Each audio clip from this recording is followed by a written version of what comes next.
against Wardlow.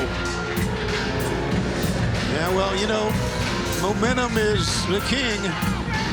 And obviously what he did to Wardlow was despicable. Joe put his hands on Nick Wayne. Just goozled that young man right by the face and throat. Oh, Darby! Darby like he was shot out of a cannon going right at Samoa Joe. You gotta take the fight right to the big guy, watch out! And the bell hasn't rung yet. So Darby taking advantage of that fact. Yeah, he hit him with the wheels that time, not the board. Well, this is an awesome situation for Darby Allin. Because like I said, match didn't start and using that skateboard as a weapon right now, which he needs as an equalizer for sure. Oh, God. Off the back of Samoa Joe. There's got to be some skateboard term name for that. I don't know what it is, but that was cool. I believe it was an Ollie. Ollie Jones. Oh, boy. I know what that is. That's a ladder. A big one indeed. Ladder, Ollie. What is he going to do? Hell, I know what he's going to do. What am I asking the questions for? I'm going to jump off of that and do something dastardly to Samoa Joe. The referee said no. Darby don't care. He doesn't care. You're right.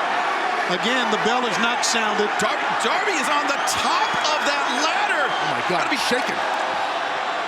12 feet in the air, if not more. Darby crashing and burning on top of Samoa Joe.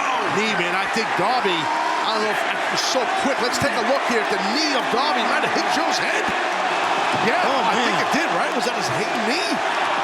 Yeah, kind of, man. It buckled it, though. I think it buckled when it hit the Darby's ground. left leg. Right.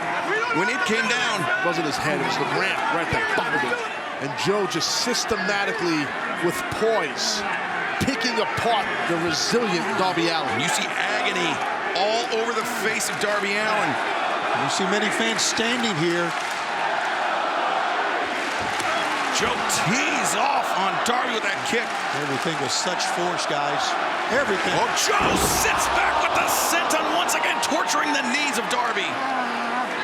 Joe wants nothing more. Now look at this here. The cover, the lateral press, Darby fired that right shoulder up. He wants nothing more than to embarrass and destroy Darby Allin right in his hometown as Joe defends his TNT title. And Joe taking a very methodical approach to this match. Remember, 1 week ago, Joe defended that TNT championship against Wardlow in an extremely physical match. So Joe, I mean, his coming into this match, he may not have been at 100%. And then the attack before the bell by Darby. Yeah, well, you could be right, but that single leg grab right now is doing a trick. That's a great point, but also the win over Wardlow could have given Joe a lot of momentum, a lot of confidence heading to this, because Wardlow was a tough fight for him. It was a battle, Wardlow for sure, with Joe, agreed. It certainly was a tough fight for Samoa Joe, but Joe in there with the longest reigning TNT champion ever in Darby Allin, a man looking to reclaim that title for a second time in his hometown of Seattle. I don't know if the challenger, Darby Allin, is worried about winning the title right now. I think he's worried about surviving, because Samoa Joe is beating the holy hell out of him right now. We know that Darby Allin has a lot of heart. Maybe go a muscle buster here. Yeah. About to see the heart ripped out of his chest. Going to end it right here, Taz. Oh, Darby slid out. And Joe brings Darby up to his feet. Lariat attempted. And Darby with the waist lock. Joe hanging on to the top turnbuckle. It was a turnbuckle pin. Darby. The ref's got to get to the top. He's got him. 2, no, Joe. Oh, Joe was he was luring Darby in. Yes, he was. Struck in for that choke. A nice counter right there. 2. Beautiful counter by Darby Allin. Beautifully done. And Joe was he was forced to abandon ship on the sleeper. Darby going over the top, attempted stunner. Joe got him locked in. Did you see Darby immediately? His posture dropped. No way. He can't even defend himself, Darby. He's not even getting his fingers in between the crook of the elbow of Samoa Joe. My man's getting choked out right now. Ref's got to stop this. Well, you see Darby, his lips are moving. His hand is up. That's right. I'm not so sure. The referee's not going to stop this, Taz. Well, as long as his arms move, you're right. He won't stop it, and I agree. And Darby pulling his inner stinger out. And Joe. Oh! Great call, Taz. Turnbuckle Yeah, right the turnbuckle is exposed. Darby. Oh, my God! Right on his head. The code red by Darby. Say it ain't so. Coffin drop. Coffin drop to the spine. No way. Do it he's going too far. Do it again! No way he hits it. Coffin drop! 1, 2, 3! The winner of this match and the new TNT champion, Darby Allin! For the second time, Darby Allin is crowned the TNT champion. But how sweet it is that he did it in his hometown of Seattle, Washington. Well, he shut me up. I thought for sure going into this thing he was Dunsky.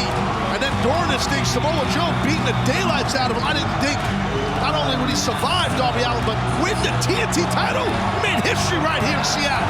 Tony, those early lessons by Buddy Wayne, those words from Sting last week, proved to be crucial for Darby Allin. You take every point that you can, every moment in your career that means something to you, be it training in the ring, be it Hold on, verbal. wait, hold on, who's here? Say it, Tony. It's Sting! And it's Darby, the champion! Darby Allin, the two-time TNT champion and the icon, here to celebrate.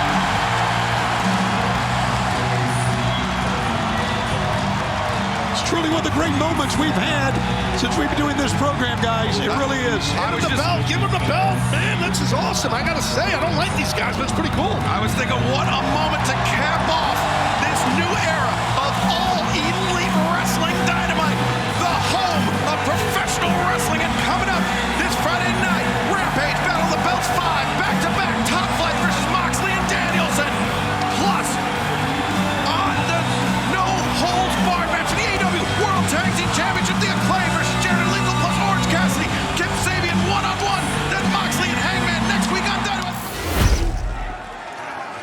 We are live here in Dayton, Ohio. It is for the TNT Championship. It is no holds barred, and Samoa Joe has been brutalizing the two-time champion, Darby Allin. Joe, the cover. That's a very tough cover for Darby to kick out. It is, because the knee, the gigantic leg, the tree trunk-like leg across the face of Darby on that cover. Darby Allin defeated Samoa Joe last month at Dynamite from Seattle, and since then has defended that championship 4 consecutive weeks against Mike Bennett, Juice Robinson, Kushida, and last week against Buddy Matthews. All the while, he competed in Japan during the Great Muda's retirement match. Darby has been burning the candles at, not only at both ends, Taz, but even through the middle. Absolutely, and I think the candle might be just about burnt out by the time this match ends, because I think Samoa Joe is in the catbird seat to capture this TNT title. You know how you can tell you're in the midst of a great match? No one is sitting. Everybody is standing everywhere, every seat. Samoa Joe using his size, his power advantage to crank that neck of Darby Allin. And Taz, as we saw in picture-in-picture, when the action was coming back towards the ring, Darby was thrown over the barricade, but I think he landed on the top of his head. I think he did. I think you're right when you said during the break, he missed that mat on the outside and hit the cement. Look at Darby now, trying to just fight back. He's got a lot of heart, a lot of fortitude does he have, Shivani, for sure. I wasn't sure how much force he had behind those chops, but those slaps were pretty darn good. Yeah, massive haymakers from the champion, but oh, yes, Team Joe out of the corner. Well, party might be over, boys. Again, look at the eyes of Joe. The cover, and oh, Darby popped that shoulder up, and take another look at this. Samoa Joe. Man, just driving Darby damn near through the mat. It's a hell of a man right there, guys. A technique that dates all the way back to Samoa Joe's first tours of Japan with 01 Pro Wrestling. The Space Tornado Ogawa employed viciously by Samoa Joe. Look at those chops, and Darby just needs to get out of the ring to create some kind of separation. Oh, but Joe closing the distance, and the Darby once again crashing to the floor. Let's go! You see the blood around the eye of Samoa Joe. Darby Allin opened Joe up. When Darby hit that tope into the table, it collided with Joe's head. You know, Joe fans get out of the way, and everybody says, okay. Yeah, just move when Joe speaks. Yeah, man. Especially a bloody, pissed off Samoa Joe. Yeah. It's like parting the Red Sea there, guys. Get out of the way. This does not look good for Darby Allin, guys. No, Joe's got something devastating in mind. Right now, Darby seems absolutely defenseless. Yeah, you could tell Darby just by his posture, his hands down around his waist, but jawbreaker. Yeah, jawbreaker definitely worked. How many times did we say Darby's out of it and he comes back? God almighty. Where does he get this from? Darby firing in the chops in the corner. Oh, no. Joe. Oh! What the hell did we just see? That was insane. It wasn't even a hip toss. As just hucked him over the top. Just chucked him. Just grabbed him and... You know, like you take a T-shirt off and just fling it in the corner? Yeah, do that. That's what that was. Look at this. What the hell is going on? I mean, we're laughing, but we're not laughing. No, it's insane. That's insane. He's just too much of a man. I mean, Samoa Joe's just too much of a man. But how tough is Darby to just keep moving and keep taking it? He don't quit. He keeps coming back for the fight. Well, and not only that, Taz, but looking to defend the TNT Championship for the 5th consecutive week. Yeah, he's definitely getting worn out. And I think maybe the end might be near for the TNT champ. We're going to crown a new one tonight. Brainbuster by Samoa Joe, who's not going for a cover. And we got one table already propped up, as you see in the distance there. Multiple He's chairs. not looking for tables. No, he's not. You got a handful of chairs there. It's not often you see someone grab a handful of chairs. When your hand's the size of a paw, you can do that. P-A-W, paw. I was catching this. I was writing down PAW to make sure I got it right. You think I meant P-O-U-R. How about PAH? All right, back to the action here. Oh, my God. Samoa Joe setting up those chairs back to back. Oh, no. Oh, God. And the chairs didn't even go down. It was just all the force of Darby's body, spine, hit those tables. Man. Joe just looking at him on his knees like, how about that, kid? And, you know, Darby Allin wanted this to be the final chapter between himself and Samoa Joe for the TNT Championship. Might be the final chapter. Exactly where I was going, Tony. Thanks for stealing my point. Yeah, no holds barred. This is all good in the hood, man. All legal here. Joe didn't like where the chair was placed. 2 chairs, I should say. Oh, we're going power bomb city out here. Darby, he hammered that lasso. Joe, the Cobra! No! Oh, no! Darby, he threw the powder in the eyes of Joe. I didn't see that either. That was so quick. I thought it was an elbow strike, but instead, Darby, he's got Joe blinded. And that was quick. And Darby, over the top, the stunner. Don't matter if you have a size advantage. You're blinded now. And Darby. Oh, boy. Oh, boy. He's putting the hoodie with the... with all those thumbtacks on it. Yeah. Guys, I thought we've seen everything tonight so far, but this match is unbelievable. He's going to try and coffin drop. Struggling with that sleeve, man. Yeah, the sleeves are all pinned together. Darby, he can't waste too much time here. Just do it. Right. Just do it. Darby, the coffin drop with the thumbtacks. 1, 2. No! Joe's not out of this yet.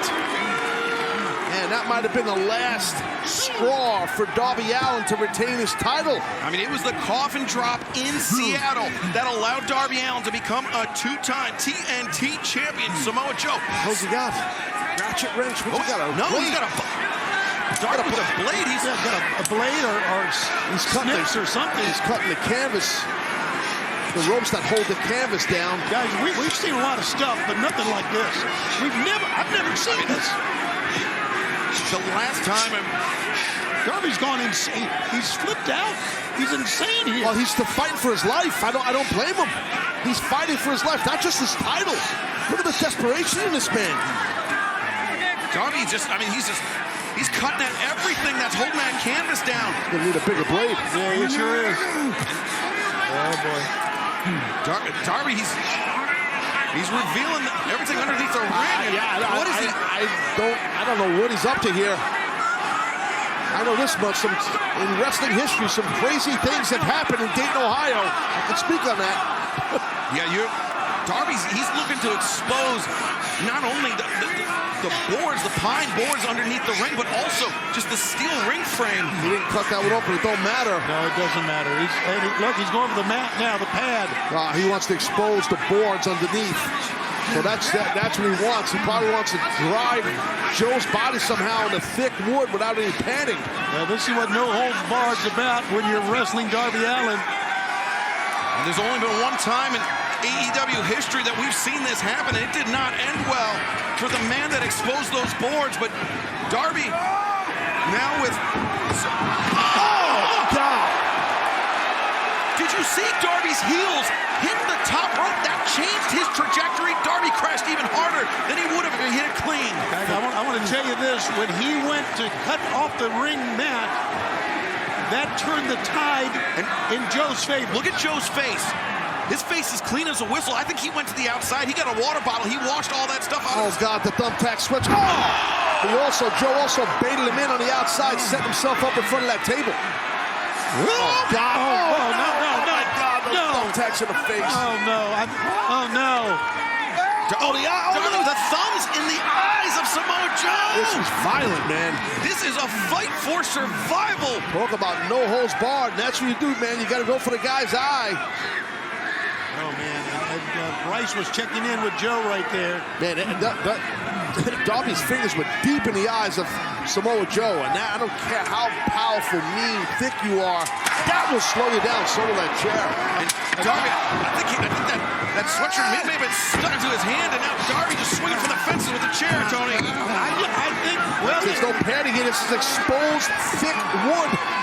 The time he took to expose the wood may have worked against him. Joe just pulled the referee so into smart. the ropes. So smart. Oh, my God. Oh, Joe, no, Joe, don't do this. No. Not a muscle, thinking muscle buster, no way. No. He can't. No! Oh, my God. Both men, guys, both men. The muscle buster into the exposed board. Got a new champion. 2, 3. The winner of this match, and new TNT champion, Samoa Joe. Jeez, what a freaking match. The king of television reigns again. And you are correct. What a damn match. And what a fight Darby put up. But there is the new TNT champ, two-time champ, the king of TV right there, baby. Samoa Joe, the Ring of Honor World Television Champ, the two-time TNT champion, and the man who may have... Wait, what is this? Darby's had an incredible run as TNT champ. Hold on a second. Sorry to see it come to an end, but wait a minute. Listen. Uh-oh. We haven't seen Wardlow since Samoa Joe defeated Wardlow. He cut the hair of Wardlow all the way back in Denver, and now Wardlow's not looking to talk. He's back, and he is fired up. He is raining down shots on Joe. Joe's covered up, and he just went through hell, but Wardlow exploding back on the scene here in AEW. Absolutely. He slid in the ring, eyes in front, eyes looking up, and it's time for a symphony, baby. Maybe not so fast, Wardlow. Joe fleeing from Wardlow. He's returned to AEW, and it is clear that he wants revenge on the king of television, Samoa Joe. And look at this, Wardlow, he can't be restrained. Dropping everyone, but we have a new TNT champ. We have a new TNT champion. We've had a monumental episode of Dynamite. We hope you join us this Friday night on TNT, 10, 9 Central for Rampage. Thank you for joining us here for Dynamite. What a night. What action we witnessed.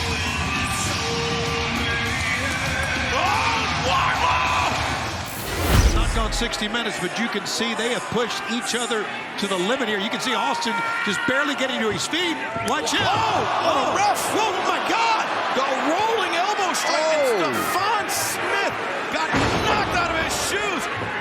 And Austin Gunn. There's no ref. The ref got completely blasted. Austin landed the quick draw on Bowens. If they want to win the tag team championship, they better get the referee in there. Austin, he's going to make sure that Bowens doesn't get up. Hold on a minute. Here comes Daddy. Well, listen, he'd seen enough. Yeah, Billy Gunn doing the right thing. He doesn't want to see the Acclaimed Championship end this way. Look at Austin. Austin is like perched and ready to fire. Oh! There you go. Do the right thing. I thought for a moment Billy Gunn, he was going to hold up Bob. Oh, what the hell? Colton Gunn just hit his father. Oh, my God. What type of young man does it take to do that? I mean, we've seen that Austin and Colton Gunn, they have no compunction about laying their hands on their father. But now the Acclaim, they're back up and they're fighting. They are swinging wildly. Shows how bad the Guns want to be tag team champions, I guess, man. Yeah, but still no referee, Taz. No, I know. We got to get a ref out of here because I don't think Stephon Smith's getting up anytime soon. I agree. He is down and out. Oh. Bowens, the arrival. Mic drop coming up. Mic drop on target. Bowens just said, get the referee in here. And Stephon Smith, I mean, he took a very serious shot. He did. He really did. Did you see how his head rocked back, how he spilled through the ropes? He can't even get to his feet. He's dead weight. He is dead weight right now. And Caster sends him in, but Colton Gunn. Oh, damn. And Stephon Smith counting. And no. Colton Gunn, he pulled Bowens off the pinfall attempt. But Stephon Smith, you can see he's not even up. No, the referee's not even up. There's no counter roll. And Bowens has got him beat. One. No! Oh, the belt! He hit him with the belt in the head! Oh, they're going to get this. He's got him. Not like this, not like this. Two and... No! Wow. The winners of this match and new AEW World Tag Team Champions, the Guns. Wow, made history right here in El Paso. SZA, meet daddy ass, maybe not. I cannot believe this.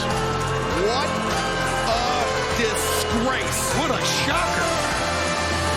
But a disgrace is probably the better term. Hey, guys, don't speak for me. I'm impressed by what the Guns just did. Austin and Colton, some way, somehow, lots of moving parts. They got it done, and they are crowned the new World Tag Team Champion. Let's take a look here how this thing went down. First-time champions.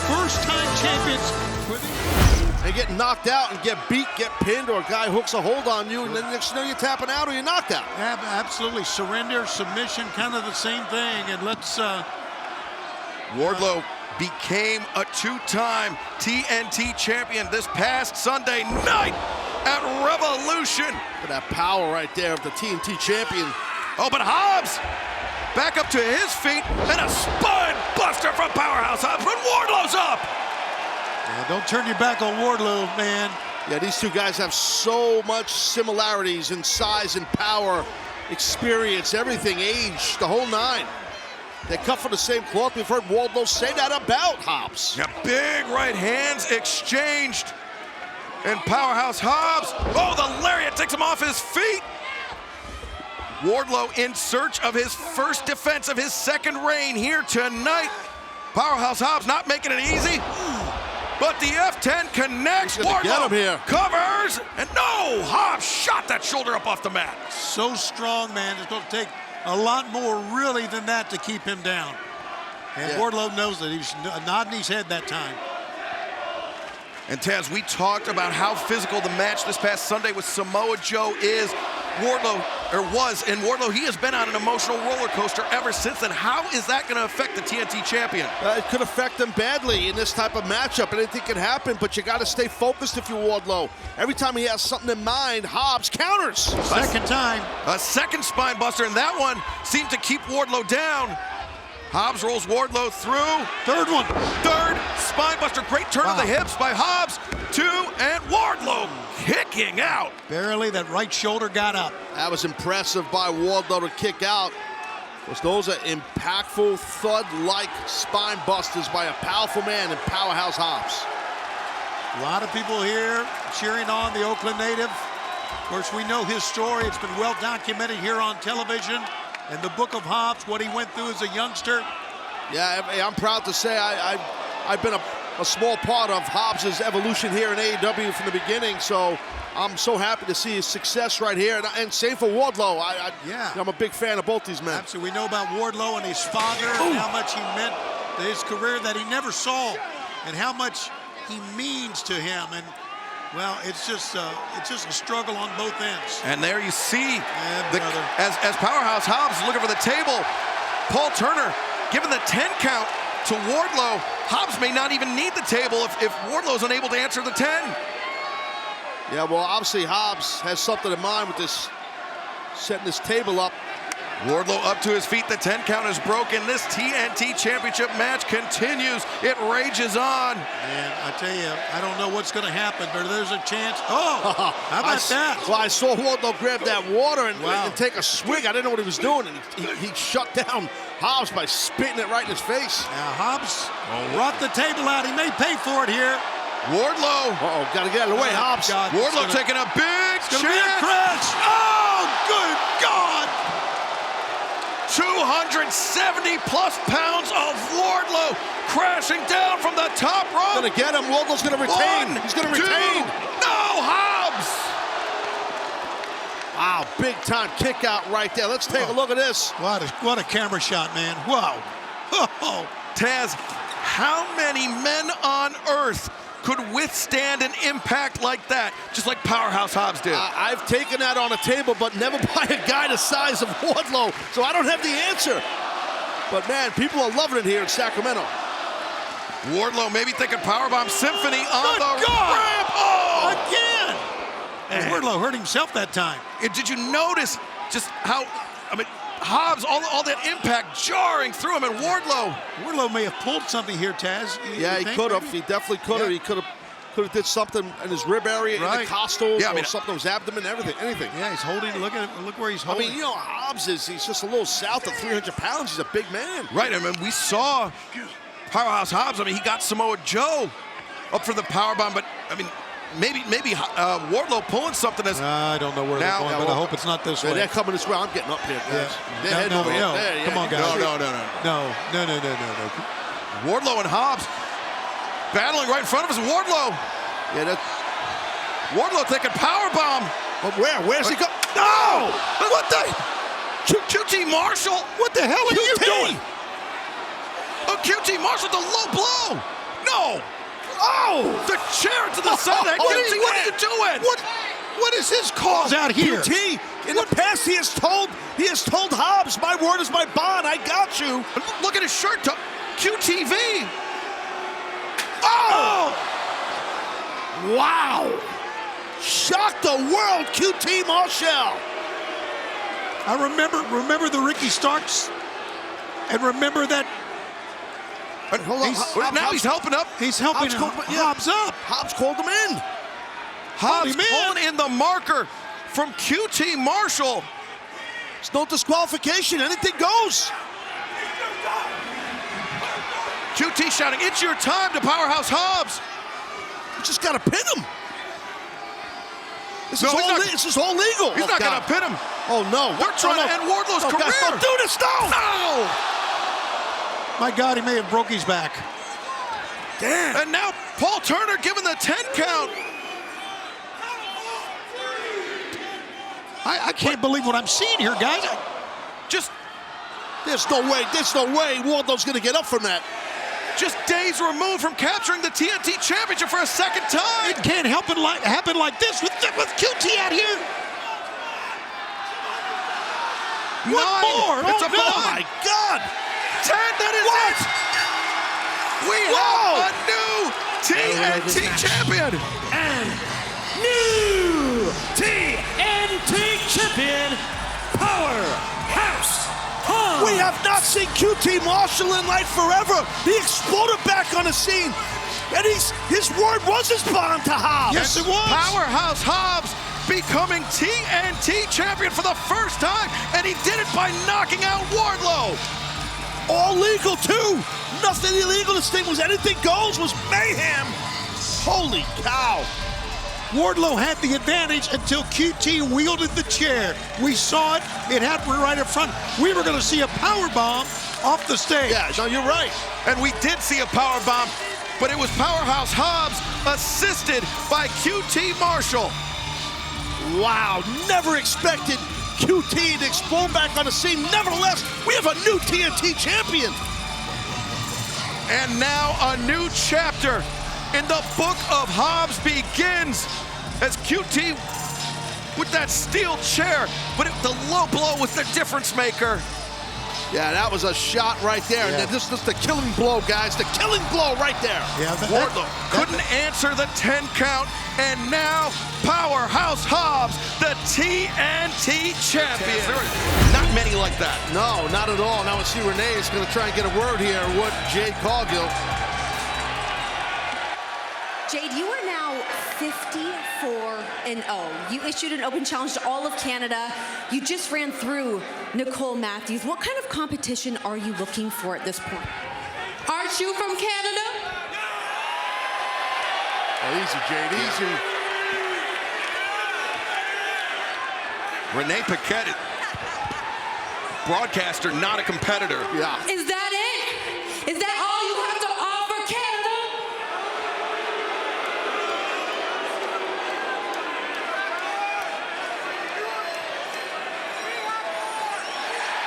Wait.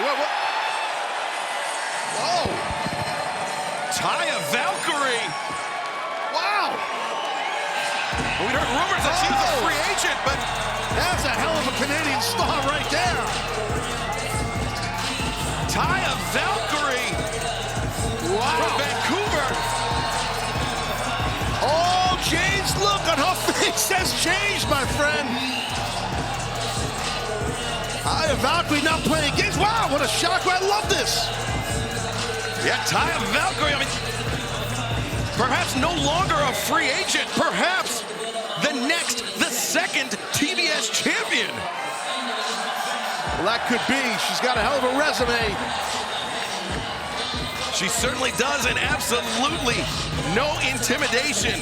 All confidence on Taya Valkyrie as she walks face to face, locking eyes with the undefeated TBS champion. This thing's gonna implode. You can feel it. Lot of tension in the ring, and ooh, Layla Gray trying to intervene, and Jade just barking at Taya Valkyrie.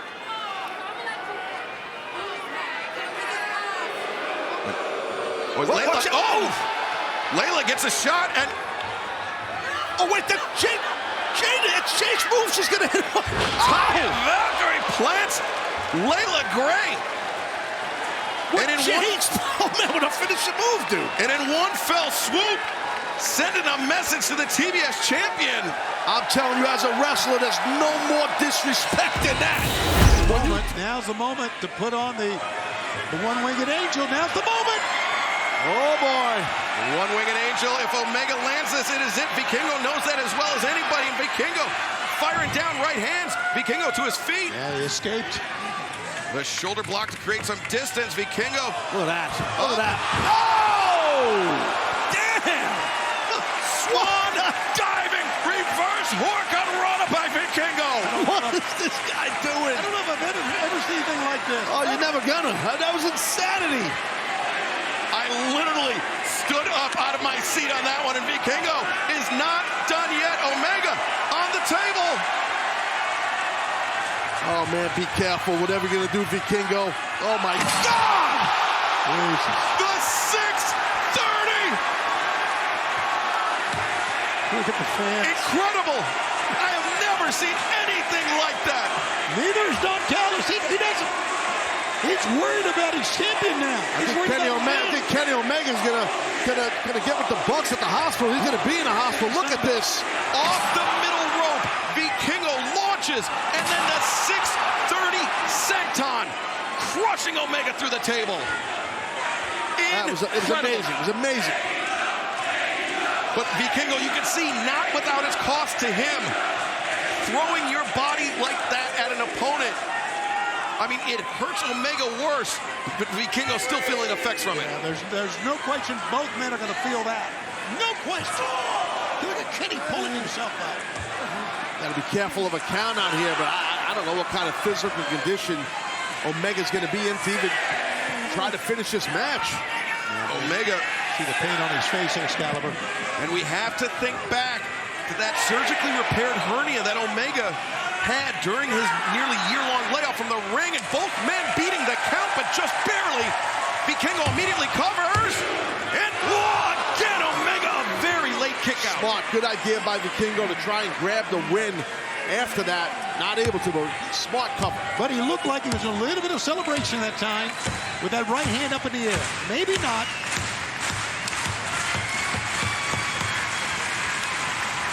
El Hijo del Vikingo, Kenny Omega, this international dream match, living up to, if not exceeding expectations. Vikingo and Omega understandably slow to rise, Tony. And just on their knees fighting for all they're worth. Kenny just kind of holding that left hand down. But now, I don't know if he's holding his midsection or what here. He's hurt, though. Taz, I mean, look underneath the elbow pad of Omega. Yeah, no, that's what I was looking at. You could see he's wrapped up. But, man, I'll tell you what, I was wrong before about exchanging strikes if you're Vikingo. Kenny, well, maybe I wasn't wrong. Maybe I was right. Great timing by Omega. Great timing. Vikingo comes. Sunset flip bomb to and again Omega kicking out. What a near fall. Holy cow. Now the escapes in this match by both men have been unbelievable. And you saw the look on Omega's face. He knows that he barely escaped that one, Tony. Here it is again. Look at Vikingo going up and over, countering Omega, planting him high on the shoulders and neck. And the neck of Omega has been Vikingo's target. Now, the 630 senton, but he missed. He missed it. You see how he bounced? Yeah, bad crash and burn deal. Boom! There's another crash. Omega, the knee came through unabated, and now he's got him up. Got him up! Boom! Winged Angel! That's it! 1, 2, 3!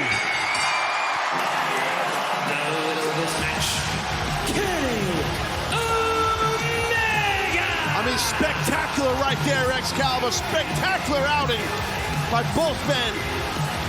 Wow. And there you see Kenny Omega showing respect, the pat on the chest, showing respect to El Hijo del Vikingo, who, if you didn't know who he was before tonight, Oh, you know now.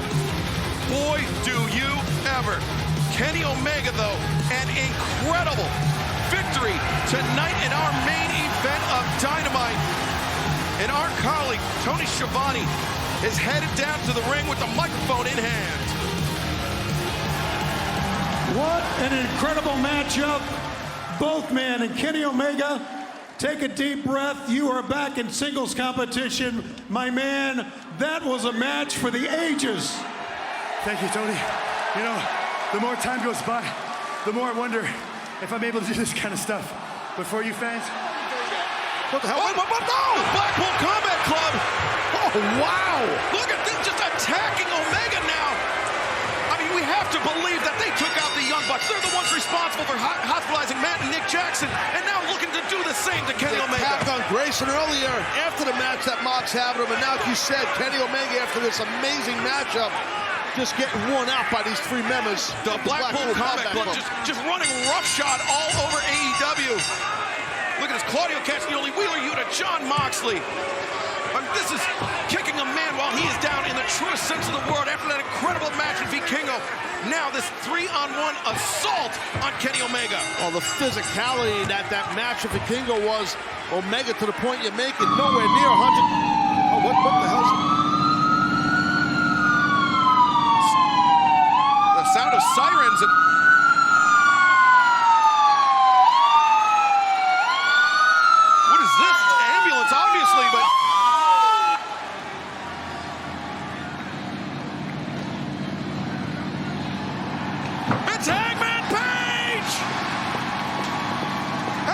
stole the ambulance.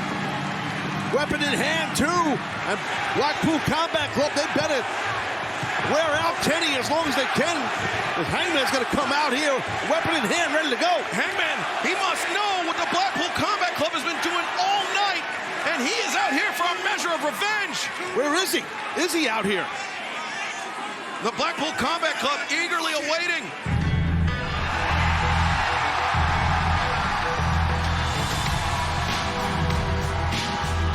And there he is, Hangman Page. And he means business. Moxley directed traffic for the traffic to leave the highway, which was smart by John Moxley. Hangman's motivated with a weapon, and he knows what's up, to your point earlier, Excalibur. The Blackpool Combat Club inflicting punishment on Kenny Omega, but Hangman Adam Page, remember, these two men, they were tag team partners. They were tag team champions, Page and Omega. And then they became rivals. Has the fence been mended? Oh, Don Callis. Maybe he's... Whoa! And look, Hangman. Don Callis just threw himself at the mat as Hangman. Yeah, you're right. He did. It looked like he threw himself at the mat. Now Kenny's looking at Don like, what the hell did Hangman do? But Don didn't do anything. And Hangman with that 2x4 with nails in it. No, Kenny, that's not what this is not. No. And look at it.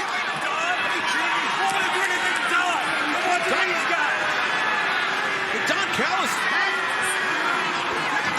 I don't think when Kenny sees this, he'll realize it. He doesn't know what happened here. What's wrong with you? Don't hurt me. Don't hurt me. As I mentioned, these two men, two of the greatest tag team wrestlers in AEW history and two of the biggest rivals in AEW history.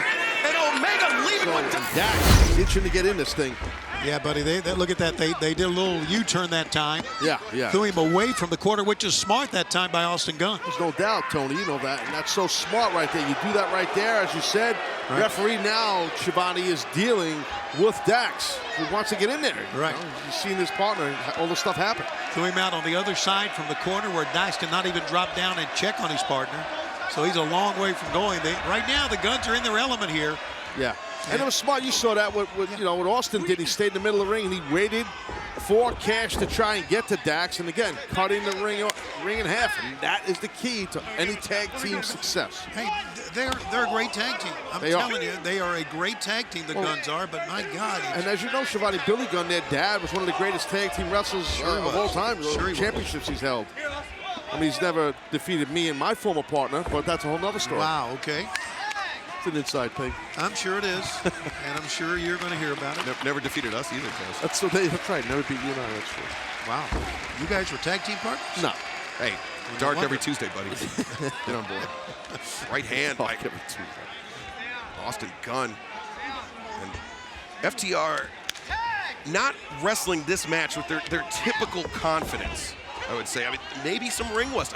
I said 4 months since their last match. I know, it's crazy. That's a lot of time, especially when you're going as hot and heavy as FTR was, winning those championships all over the world and all the the road work, ring work, working out, everything they were doing. 4 months you're chilling out, Shivani. It's tough to get back on the horse. Of course it is. There's so much of wrestling as a mental game. I know we've said that for so many years, but it really is. And you think, now they're just brutes going in, kicking and shoving and pounding each other. It's more than that, Taz. You know that. Oh, of course. Yeah. Strategy and teamwork and thought process and all that. Ooh, tag. Very nearly for Cash. But Austin tagging in and diving on Cash Wheeler's boot. Good effort. Yeah, it's smart, though, just to keep him away from Dax. Dax is obviously the fresh man on that apron. Cash missed that kick. Man, he wanted that. Too overzealous by Cash Wheeler as Austin Gunn dragging Cash back towards the Guns corner.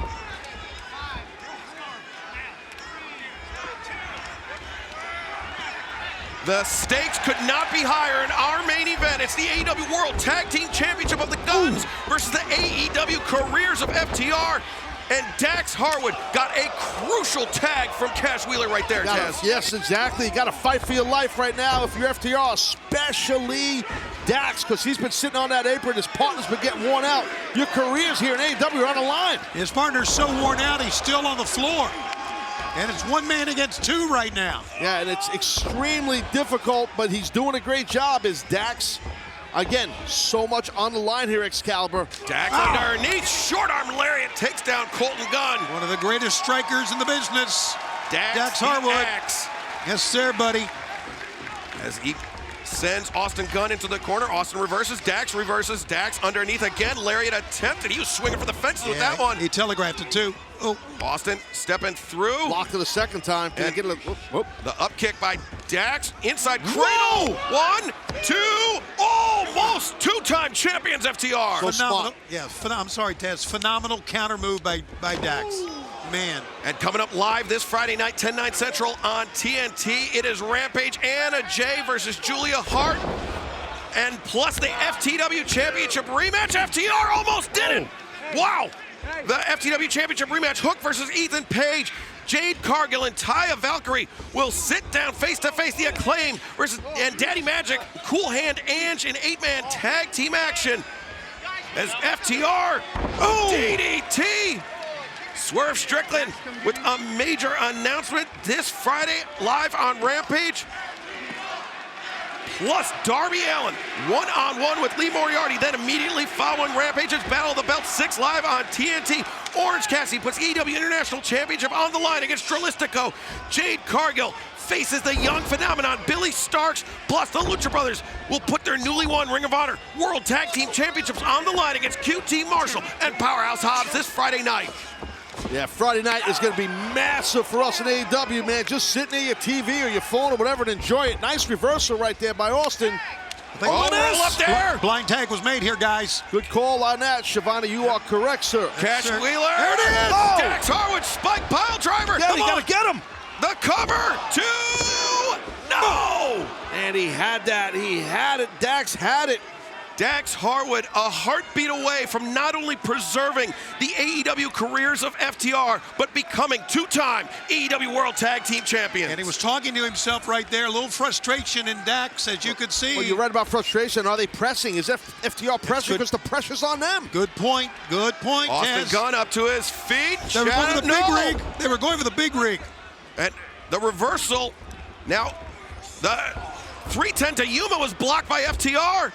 Austin Here it Gunn. is. Here it is. Shatter Machine by FTR. Oh, buddy, can he get the cover? 1, 2. No. Oh, my God, he had the 3 count.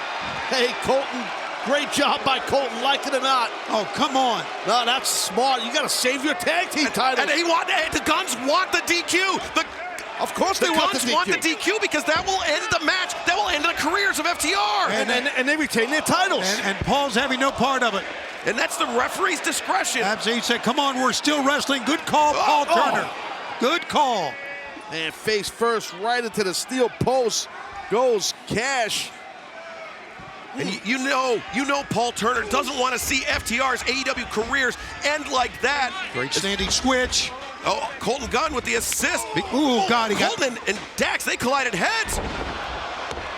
Austin Gunn with a chance. Oh, can he get him? 2. Oh, so close. That was almost the end of FTR. Good gosh, that was close. What a kick out by Dax. And what drama in this match. What a night it's been, top to bottom. Absolutely, there's so much on the line here, though. There's so much, an opportunity to win the tag team titles or FTR. Thanks for coming. You could be gone here. Austin Gunn potentially on the verge of ending FTR's time in All Elite Wrestling. They said they'd win it or they'd walk away from AEW to end their career, and it looks like Austin Gunn is feeling the moment. And remember, the Guns, they've defeated FTR before, Backslide here. but Dax Harwood, no! Barely escaped. And inside cradle by Dax. 1, 2, and no! Austin able to break free. Perfect inside cradle, not enough to get Austin. Jackknife cover right there. Jackknife, but yeah, Dax's body, he wasn't. Oh, God, come on! He watched the DQ. They're trying to get the DQ again. Don't give it to him. That was some low blow. That was Yambag City right there, Yeah, man. Going for the bell.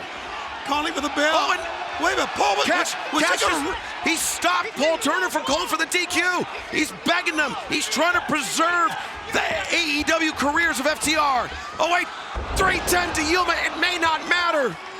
I think FTR is going bye-bye. God, what drama in this match. How close have they come to the careers being over? I mean, we're either going to have new champions or it's going to be the end of FTR's career. That's what's going to happen here when this thing concludes, whenever it concludes and ends. Oh, man, look at this now. Dax in trouble. He's got to fight, man, and he is fighting for all he's worth from the top. Dax, the right hands. Austin goes down. Again, those hard strikes by Dax Harwood. For all he's worth, look at him just hanging on up top. Oh, Colton Gunn tried to slide one of the tag team titles to... Referee stopped it. Oh, there's the other one. They're doing everything they can, every dirty trick they can pull. They're off two belts. Paul Turner's, he's completely unaware. And Dax may be unaware as well. Yeah, the referee has no clue that Austin has that title. Oh, my God. Oh, God, it's over. It is over. And there goes the evidence. Not like this. Goodbye, 1, FTR. 2. Oh! Hell no. Man, that was 2 inches. 2 inches from that referee's hand. Paul Turner's hand hitting that mat. 2.999 ad infinitum, but Dax Harwood still in this fight. Listen to the fans. FTR. Yeah, they understand what's on the line. This could be the end of FTR. Right now, if you're the Guns, you got to keep that pressure on Dax. How much more can Dax Harwood take? Wow. Yep. He's not backing down. Yep, that's his response to all of that. But the 310 to Yuma? No. Dax, the right hands, fighting his way out of it. Rolling over the top, thinking sunset flip. But instead, look at Cash here. Cash, roll up. That double pin here. Dax and Cash, 1, double pin. 2. Yes! Oh, they did it! They did it! Wow! The winners of this match and new AEW World Tag Team Champions, FTR. Fans are going bananas here. Two-time AEW World Tag Team Champions, Dax Harwood, Cash Wheeler, FTR, and not only that, they will remain part of All Elite Wrestling. And here comes Mark Briscoe making his way to the ring. Well, thank you for joining us here tonight for Dynamite. We will see you next for All Access right here on TBS. Don't go anywhere. Challenger Wardlow finding himself in very unfamiliar territory. The TNT champion, Powerhouse Hobbs, imposing his will. Look at Hobbs just battering Wardlow with those shots, as you saw in picture-in-picture. The action, it was brutal outside and inside the ring. And Hobbs now maybe thinking superplex. Wardlow, he can ill afford that. There you go. That's the opening right now Wardlow needs. Let's see what he can do, man. He's going to fly as well. Look up! Senton bomb by Wardlow. Wardlow hurting himself as well. Look at this. He left it all out there. Got to try and follow up on Anderson, trying to motivate Wardlow. Let's take another look at this. Great athleticism by a near 280-pounder. I mean, both of these big men, taking some uncharacteristic risks in this match tonight. Big Gold is on the line right here. TNT title, man. You know, that's just live TV. Let's roll. Let's do it. These guys understand what it's like. Former champ, current champ. Big old slugfest going on there. I think we knew this would eventually happen. Yeah, that's close. Two big meat men just bringing it, man. Wow. It's a clubbing. Not pretty. No, but neither man's giving an inch here, Taz. No, and look at his clubbing shots. Chest, neck, back of the head. Look at it. Just clubbing. Oh, man, Wardlow finally went down. He's back up. No, Wardlow. First step explosion, and he takes down the champion. Great job right there by, the challenge with the German. You can hear Arn Anderson shouting encouragements and coaching from the corner on the left. Wardlow, 2 consecutive German suplexes. Now with the champion in his grip. Ooh, Hobbs elevates over the top. Spins him around. Hobbs. Wardlow on the shoulder, thinking maybe Oklahoma State. But goodness. Gotta keep following up. Watch out. Here we go. Man, what power. Yeah, Arn Anderson loves it on the outside. He knows his guy. It's going towards his favor, the momentum. We got a big-time rivalry inside the ring. The biggest rapper in North American soccer is back. Watch the U.S. men's national team take on Mexico in the All-State Continental Classico.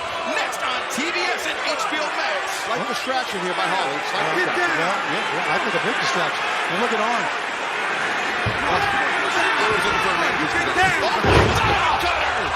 And QT attacks while the referee's not looking. Oh, man, look at this. Hobbs is going to retain. Yes, he is. Buster They QT did it. Marshall. Once again, the difference maker. Got him. Powerhouse.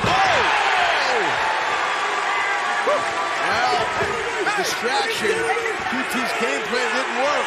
Look at QT. He's so mad he got in the ring. Get him out of here. Throw him out of the arena. QT's pissed. Oh, wait a minute. Arn Anderson, he won't forget the punch. Let's hear this. It was almost 2 years ago when Arn Anderson felt that right hand from QT Marshall.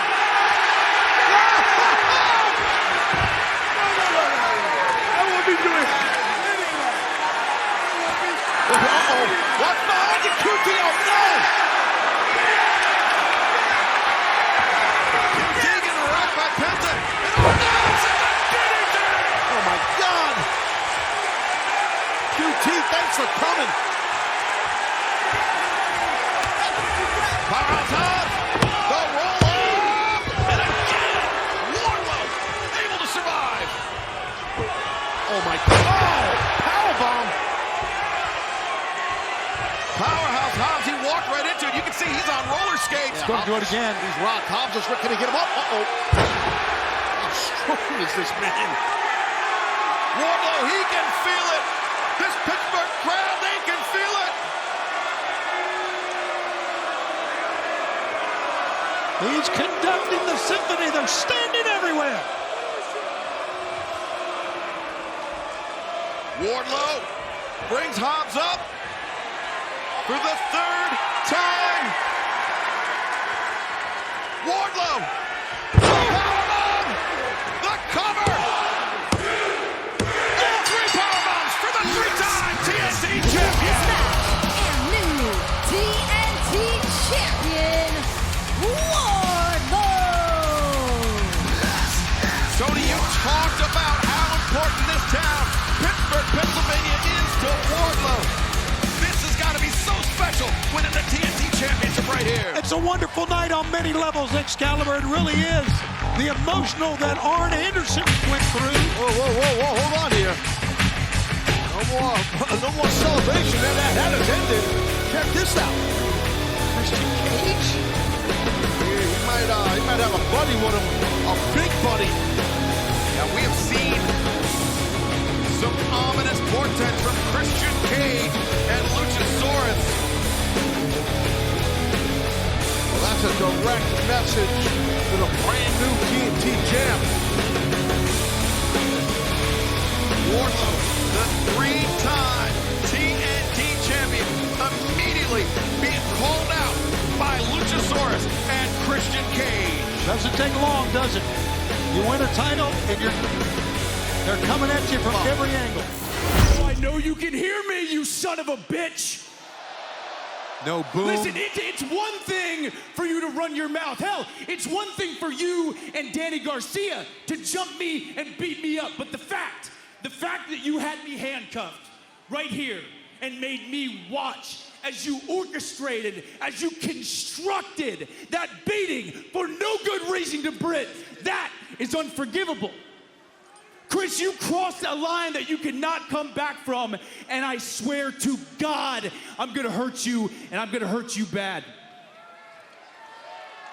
So that's it, Chris. You need to bring your ass to this ring, and I'm gonna beat you within an inch of your life. I am gonna smash your face. Get the hell out here, Chris.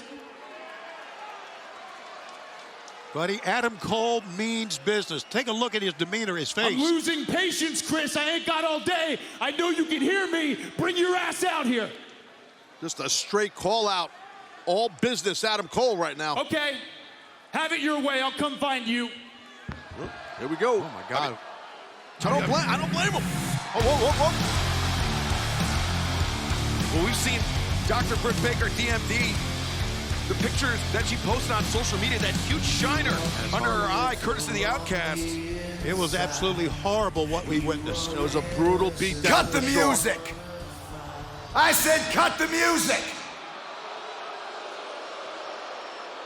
Adam Cole, you want me to come to that ring right now and fight you?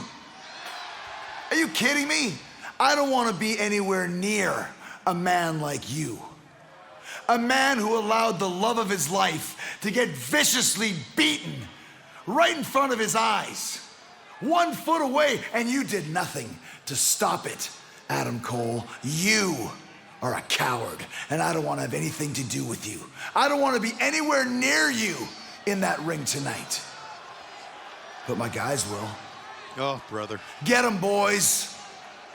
Chris Jericho sent Daniel Garcia, Angelo Parker, Matt Menard, and Jake Hager. It's a 4-on-1 situation. Watch out, Adam Cole. Be careful. Oh, boy. I mean, he went right into the teeth of the fight that time, guys. He didn't back away. But he kind of had no option. Yeah, Cole had absolutely no choice, and now just a 4-on-1 beatdown. Wait, what? Wait a second. Orange Cassidy and Bandito. They crossed paths earlier tonight, and now they've got Adam Cole's back, but it's still 3-on-4.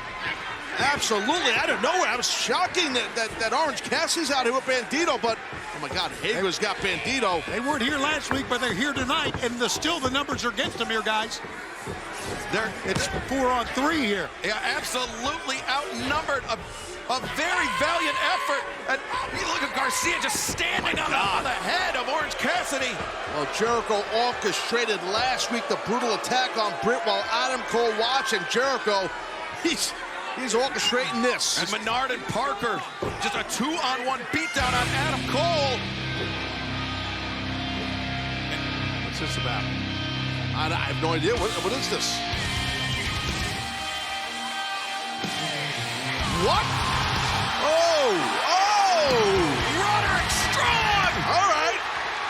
Longtime friend, longtime tag team partner of Adam Cole.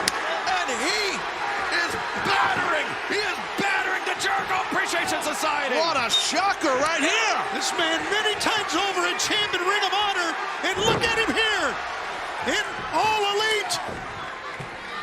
Roderick Strong. Wow! To his namesake, hoisting up Hager, and now backbreaker on Daniel Garcia. It's more than even up the sides here. I'm telling you, Roddy Strong just laying people out left and right. What an arrival in All Elite Wrestling by Roderick Strong, having the back of not only Orange Cassidy and Bandito, but his longtime friend, his brother, Adam Cole. Another notch in what has been an incredible night so far. Nobody expected Roddy Strong out here, especially the JS. But least of all, perhaps, Adam Cole. He looks as stunned as we are. Yes! Yes!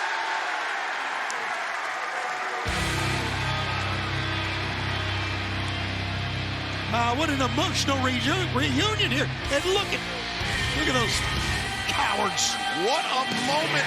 What a difference maker. The arrival of Roderick Strong made here tonight, Taz. Absolutely extremely impactful. And there's Orange Cassidy and Bandito looking at Strong and Cole. Well, remember, Orange Cassidy and Adam Cole, they have a very complicated history with one another.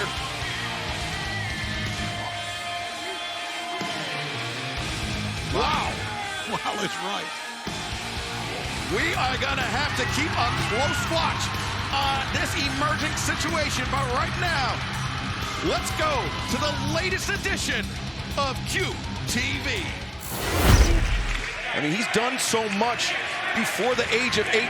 Can he land Wayne's World here tonight? No, swerve. intercepts, and the backbreaker. Again, the familiarity that they both have is made for a great counter match. Swerve covers, far leg hooked, and Nick Wayne able to kick out. That second backbreaker I thought would have done it, but good toughness by Nick to kick out, and Strickland really laid that second backbreaker in. Well done by Strickland. And think of this fact, Tony. Nick Wayne has crossed paths with Commander, Wheeler Yuta, Aussie Open, Konosuke Takeshita, all mainstays here in AEW. Right. And Nick Wayne did it all before his 18th birthday. That's an amazing story, Schuyler. Amazing on many fronts. And the fans here are just chanting, Nick Wayne, Nick Wayne. They're behind this young man, who right now is in some serious trouble. Swerve sharing some words as Darby Allin coming to the top of the ramp, trying to encourage Nick Wayne on. Nick's his protege. He remembers also what happened in that tag team match earlier tonight. Yeah, remarkable restraint being shown by Darby Allin. You know, this has got to be hugely emotional for him. He's known Nick Wayne for years, since he was so much younger. And now competing here on this huge stage. Well, let's see if Darby's motivation helped. Reverse Hurricanrana. Swerve got spiked. Wayne's World connects. And again, he's going to get him here. Two. No, the foot was on the rope. Oh, my God. Wow, that was a great opportunity to capture the win, but great match sense by Strickland. Didn't know where the hell he was. Great two moves back-to-back. Oh, it was phenomenal. This one. Yeah. The reverse Hurricanrana. The avalanche reverse Hurricanrana. The Wayne's World. But Swerve with the boot on the bottom rope. Wow. And now Nick Wayne.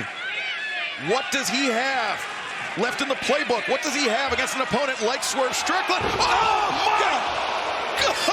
What a counter there. That had to break him in half. Oh, God. Oh, Lordy. That's it. The last call. 1, 2. No! Nick Wayne kicked out. Ah, what a kick out there. The eyes of Swerve Strickland said it all. Couldn't believe it. Look at the eyes of Prince Nana. Thought he had him for sure. I thought Swerve had him. And what does Swerve have in mind for Nick Wayne? Swerve. Darby back at Darby. He so much wants to go to ringside, but he's not in the offense. Oh, no. Oh, Lord. God. That's got shoulder separation written all over it. Nick Popped Wayne his in elbow. agony. He's hurt. He's saying, I can't go. He knows he's hurt. And now Swerve with Nick Wayne locked up. JML driver, that's got to be it. 1, 2, 3. Swerve Strickland. Jack. Get some wrist control. Do something here. Jack Perry draping DDT on the floor.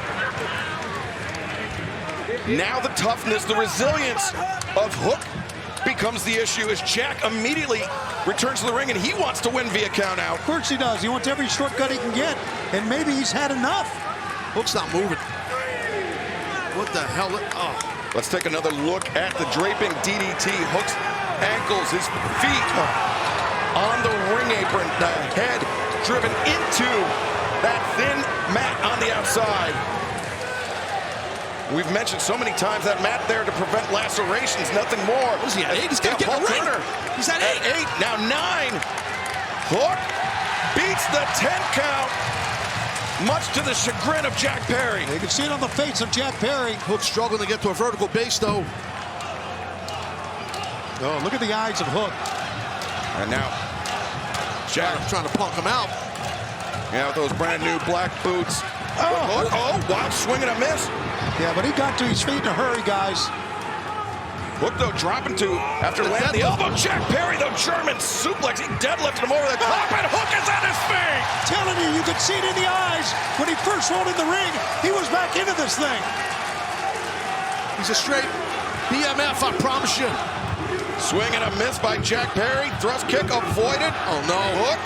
Hook's going to drive this dude into the mat. A waist lock, German suplex, high bridge. 2 and Jack Perry. Kept the clasp. He's got strong hands, strong wrists. Hook does. He might go for another one, guys. Jack Perry very nearly beating the 3 count. God. He got folded in half. Hook 2 and Jack again. maintains control of the waist. Those Germans take a hell of a lot out of you, especially with a back arch like Hook has. And Jack Perry putting his hands on referee Paul Turner. And low blow. The referee couldn't see it. Jack's body was in the way. Jack Perry once again cutting corners. And now the elbow strike to the back of the head. Is this going to be it? The cover, 2, and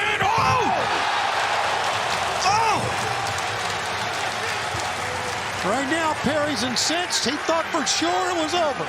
We very nearly had a brand new FTW champion were it not for the toughness of Hook. I almost swallowed my tongue, man. That was close.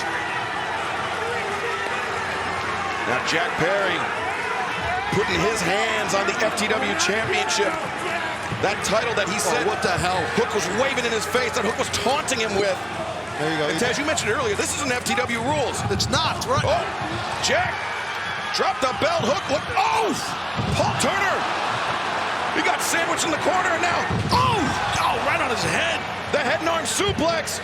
Hook makes the cover. And the referee's not there to count. Son of a... Fans counted to 7 on that one, guys. And Hook realizing that the official is down. Trying to rouse Paul Turner. Shake him, do something. Just trying to wake him up. Paul Turner, obviously very dazed. I think he may have collided heads. Definitely did. I mean, What the bell? Jack Perry, the FTW championship. He cracked Hook with the title. Oh my. Guys, Hook is out. Hook got blasted with that. No. He's out. Jack Perry drops the arm. This Paul Turner. No. We've got a new FTW champion.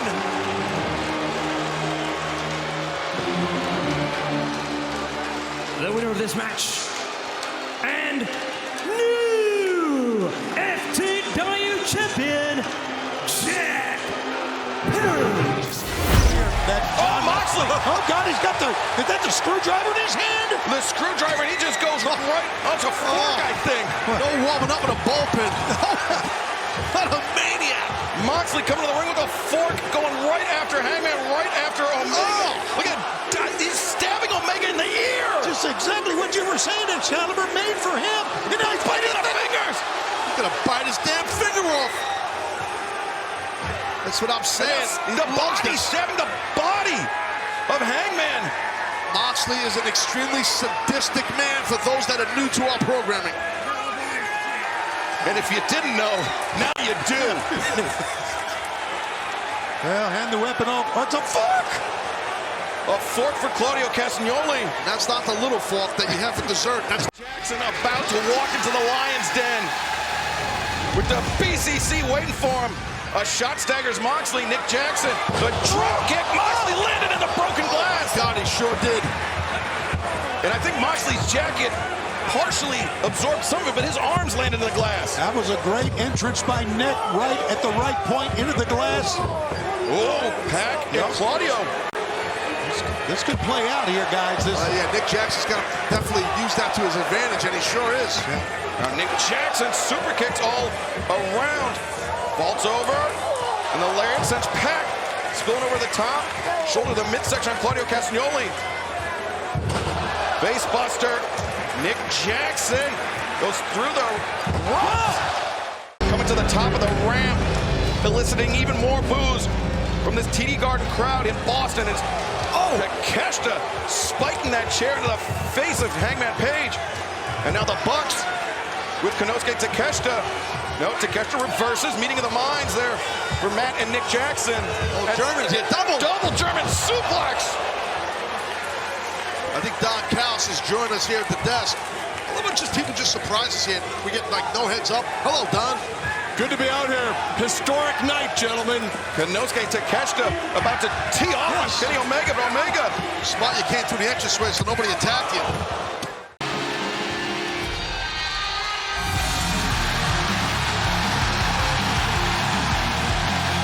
Listen to that reaction.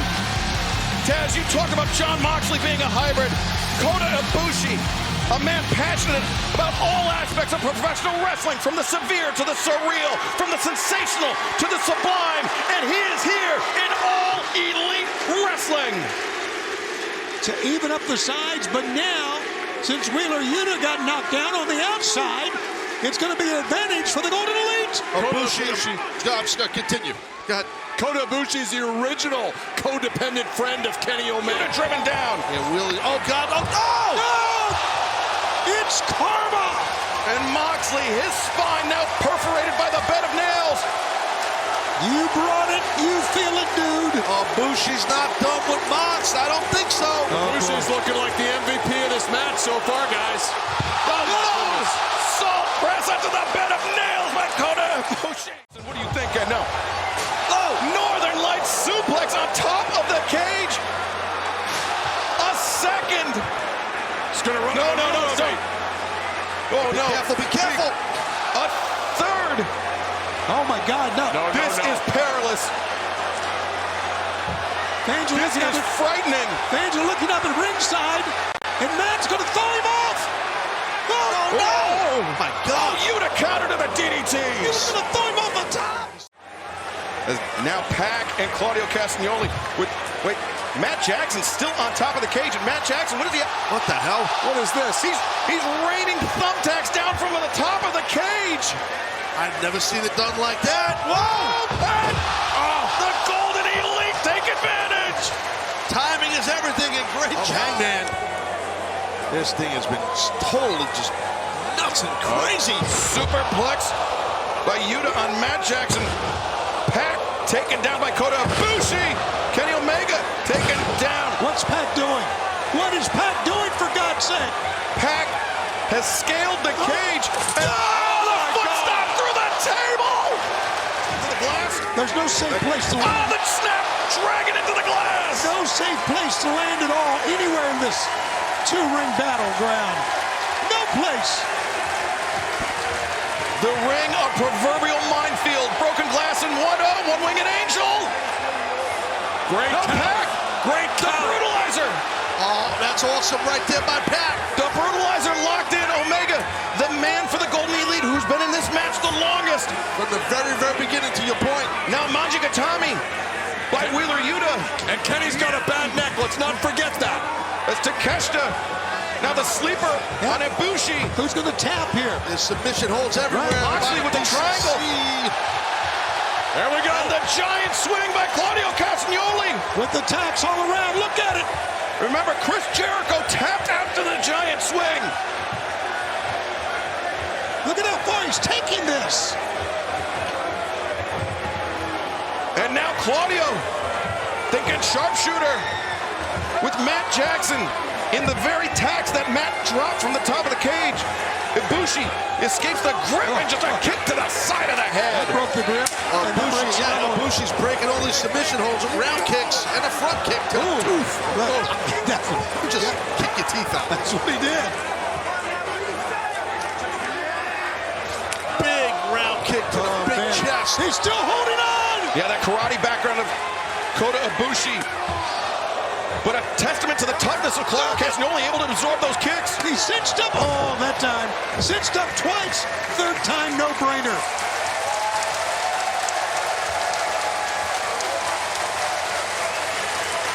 Wow. What a display of marvelous pro wrestling violence tonight on Dynamite. Ibushi has been the difference maker for the Golden Elite. Yeah, good call. No doubt about it. Okay. Nice kiss right there by John Moxley with a little blood all over the lens. That's nice. Kenny Omega sent across. Oh, they're all teaming up on Omega here. Look at this. This is great. Yuta the back elbow. Omega the anchor for the Golden Elite. Hell of a kick by Konosuke Takeshita. Oh, Kenny comes right back. Oh, uppercut. A little friendly fire there by the BCC, but they still have the numbers advantage. Uh-oh. There we go. Pac has been having some issues throughout this whole thing. It began right at the start when they first got in the ring. Look Come on. Some miscommunication going on here, obviously. And this could be the undoing of the Blackpool Combat Club. Takeshita trying to keep the peace here. Oh, Pac! What is wrong with Pac? He's a bastard. Is he? I think he might be Dunsky here. No. Pac's walking out on the Blackpool Combat Club. What is this? He just told... Oh, maybe not. Maybe... I don't know where he's going. It's like a bolt cutter. Yeah. Well, the door is locked. He's getting the hell out of here. Yeah, he told the referee unlock the door. Well, Pac, what is he doing? This is not part of the strategy. Oh, this is ridiculous. Slamming the door back in Claudio Castagnoli's face. Oh, Omega! The V-trigger! Oh, Kenny saw the opening. But Moxley looking for the Death Rider in the glass. Dragon by Omega. Kenny Omega's reserve is unbelievable. Come on. Takeshita, the Snapdragon into the glass. Kenny Omega. Well, BCC definitely at a disadvantage. That man walked out on him. He's his own man. He's his own man. And remember, he was handpicked by the Blackpool Combat Club. They know that he wanted revenge more than anything on the Elite.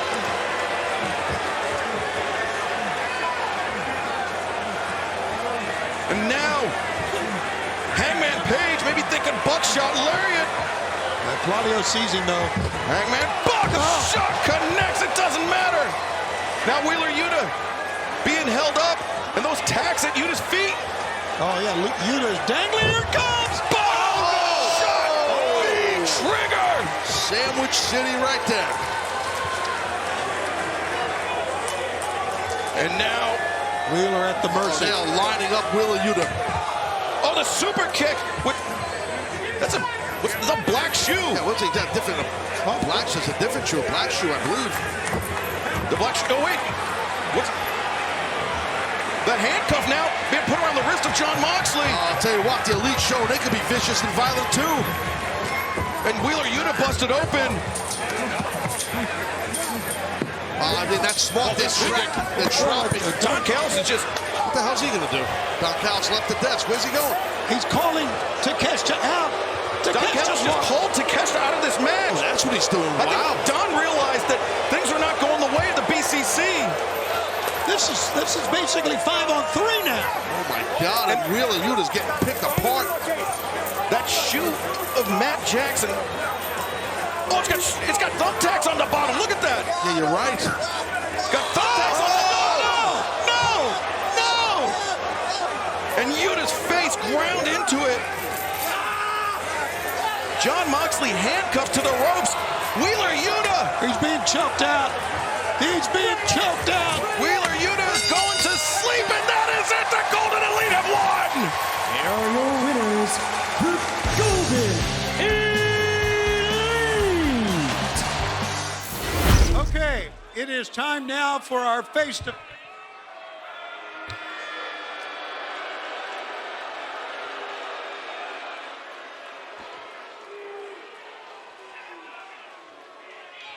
Jerry, I gave you a week to get ready for this. So get out here and take your ass kicking like a man. Taz, I talked about the accolades of Jerry Lynn, the multiple championships, but he is one of the most widely respected individuals, not just in the AEW locker room, but any locker room. Absolutely. I know Jerry for decades. I've competed against Jerry. He's definitely past his prime, obviously, and, well, Jerry, mic in hand.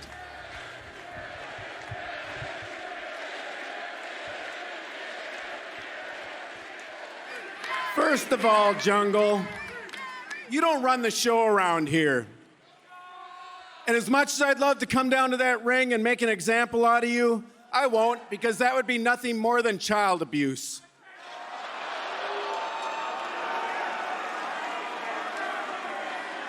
And second of all, I don't run the show around here. And with all the plates and screws in my neck, there's not a doctor alive who would clear me to get back into that ring. But I just so happened to call a good friend of mine who just so happened to wrestle in ECW. who just so happens to still wrestle today. So what do you say, Jungle?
A respect born out of battles against one another between Jerry Lynn and Rob Van Dam. Jack Perry with the chair, Rob Van Dam. Oh, very nearly beheaded Jack Perry. That's how quick Van Dam is. And you could see Jack. Look at that coward. He's putting a child in between himself and Rob Van Dam. How low does Jack Perry can go? Those are not the actions of an FTW champion, Terry. No, listen, Van Dam has never been the FTW. Dynamite Grand Slam live from the Arthur Ashe Stadium in Queens. It is title versus title, Ring of Honor, World Championship, New Japan Strong, Openweight Championship, Claudio Castagnoli, Eddie Kingston. But this is more than about titles. This is about respect. And I get that, but it will be an historic night for some man, be the first man to hold both titles at one time. These two titles. This might be Claudio's night, guys. This might be it. The far leg hooked and no! Kingston kicking out. Well, the heart and toughness right there, Ian, of Kingston was impressive. It's the resolve, it's the desire. We talked about the disrespect, but let's not forget, many of Eddie Kingston's mentors, his best friends, have held the Ring of Honor World Championship. Low-Key, Xavier, Homicide, to name a few. The TKO, though, just planted him there, Taz. Sure did. It sure did, but Eddie Kingston's kind of getting a little motivated by these shots. These boots by Claudio. How about Claudio's facial reaction when Eddie kicked out? Listen to that reaction from this crowd. That's a hardened, tough dude right there on his knees. I think he's fixing to either go out or get up. Maybe go out. He's wobbly. Oh, he's just... Claudio, I think he realizes he got Kingston right where he wants him. Yeah, swinging in the air right now. The uppercut. No, folding. Kingston baits him in the backslide. And the reaping enziguri. How about Eddie Kingston luring him in? Wow. Good job on that exploder right there, that high collar. And Kingston's not stopping here. There you go. Tiger suplex. And the far leg hook by Kingston. Claudio, that left arm was uncovered, Taz, and that was the only thing I think that let Claudio escape. I think you're right. I definitely think you're right. I mean, because there was an opportunity there for Eddie. But, man, give the man credit. Kingston battling back from heavy offense, Ian, by Claudio. Taz, that was very important to change directions in this match. He really swung the pendulum, didn't Excalibur? It certainly did. And fans, there you see at the bottom of your screen, a special 2-hour presentation of Rampage this Friday night starting at 10, 9 Central on TNT, as both men, champions in their own right, up to their feet And Kingston with the lariat in the corner. Claudio right now is in trouble, guys. You can see it. Oh, but Claudio absorbing that contact Maybe from not. the hand, that injured right hand of Eddie Kingston. Those chops somewhat less effective. Well, those big pecs were eating those chops are no problem, but that jaw couldn't handle that shot right there by Eddie. A straight right. That would make Larry Holmes envious there. Front face lock. Kingston looking for that Northern Lights bomb, but instead driving the knee into the face. 3 consecutive shots. Oh, and Claudio with the right hand of his own. Well, I might have caught him in the eye. It was tough to see here. I took my eye off the monitor for a minute. I think Kingston right in the eye. So much emotion, man. So much emotion. Look now, they're jawing at each other now. You're right, Shivani, and that's what this is. It's just built up over years and years. And 2 titles on the line here. Both men extremely bitter rivals of one another. And this match, nearly 12 years in the making. 6 months in the making for the rematch. Laying it all out. And history on the line for both men here. And what a crowd we've got tonight here at Arthur Ashe Stadium as well. Oh my, Eddie's. Yeah, I think Claudio definitely has the advantage here in this blow-for-blow contest. And he's buckled on that one. Kingston collects himself. The knife-edge chop. You can see the welts rising on the chest of Claudio Castagnoli. And, oh, Claudio baited him in that time. And short arm lariat after the headbutt. This has got to be it. Claudio, no! Ooh, and he may have brought him back to lock in these hammer elbows here, Taz. Absolutely, I think that's it. And now, just knocking him in. He's got his jaw trapped. Eddie's fading. Eddie is fading here. Oh, the straight jacket, Excalibur. The Ricola. Bomb, no! Wait a minute! Wait a minute! Reversal! 2! Whoa! Claudio reverses. That's how he won it last time. Breaks free, uppercut. Oh, Eddie's out. Got him, Eddie's out. You're right. 2 and no! What resilience, what toughness by Kingston. And Claudio, you saw a moment of frustration, but he's back to the task at hand. He's looking for the Ricola bomb. Ricola Jones, here we go again. The straight jacket up. Kingston sent down again. Center of the ring. No! This is an amazing opening match on Dynamite. Look at this.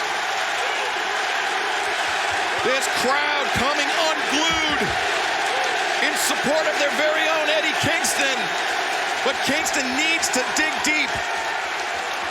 In the 12 career matches, 12 career singles matches between Kingston and Castagnoli, Claudio has been the better man 10 of those 12 times. But every match, each athlete has a puncher's chance. Kingston's chance may be fading, but if he can get back at it with a back fist, he just might do it. The Hurricane, the second, the catch. Got a half and half. Got him. Oh, he popped up. Oh, Claudio on roller skates. The third Hurricane, and now Northern Lights bomb. Can he get it? 2. Can he get it? No! Oh, that face says it all, man. That might have been, that could have been the last opportunity for Eddie right there. That could have been. Was he motioning for a pile driver there? I'm not so sure. Eddie Kingston, like Claudio Castagnoli, they still have some bullets in the chamber. They still have some big guns to bust out. But timing becomes the issue. Yeah, Eddie's struggling to follow up because of the physicality Claudio has put on him throughout this match. That's my point about the last opportunity.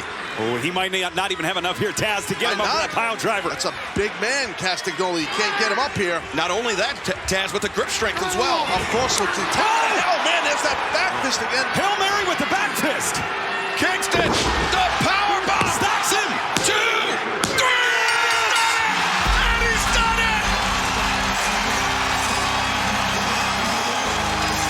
The winner of this match. And Ring of Honor World Champion Eddie Kingston. The fans here are losing their mind. Look at this. Well, they just witnessed history for their own guy, their hometown guy, right here in New York City. With a holy host of others surrounding him here at Arthur Ashe Stadium. The memory of Xavier, one of his mentors, former Ring of Honor World Champion, Low-Ki, Homicide, his best friend in professional wrestling, and now Eddie Kingston wears the title that those men and his great friend, the late great Jay Briscoe, has worn. Eddie Kingston has done so many things for others, but tonight he has done it for himself. He looked in the mirror, climbed the mountains, and vanquished his greatest foes. Yeah, right now, Claudio cannot believe it. He looked at Wheeler, he said that was only 2. But no, it was a solid 3 count. But hold on here now, Eddie. He's eyeballing Claudio, and they look. Claudio extending the hand, but I mean, both men have said this will be it between them. Whoever leaves Arthur Ashe is the winner. Will be the better man. Code of Honor adhered to. And Eddie Kingston, not only the New Japan Strong Openweight Champion, but now the Ring of Honor World Champion. Damn it, it's a great moment. It's a great moment in the long history of Dynamite. What an awesome moment, to your point. An awesome moment for Eddie Kingston right here after 21 years. A New York City native. Man, I'll tell you what, I got goosebumps for this guy. Look at the names. Think of the names that have held that title.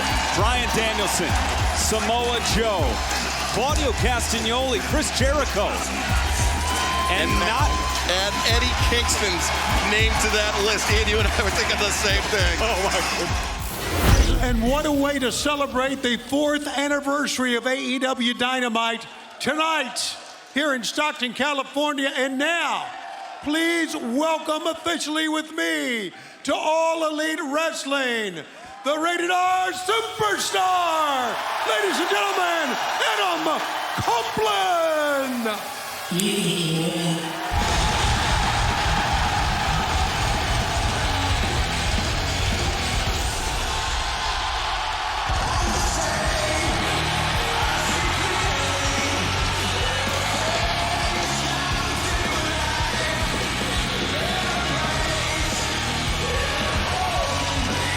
Taz, this past Sunday at Wrestle Dream, I thought the roof was going to come off the Climate Pledge Arena.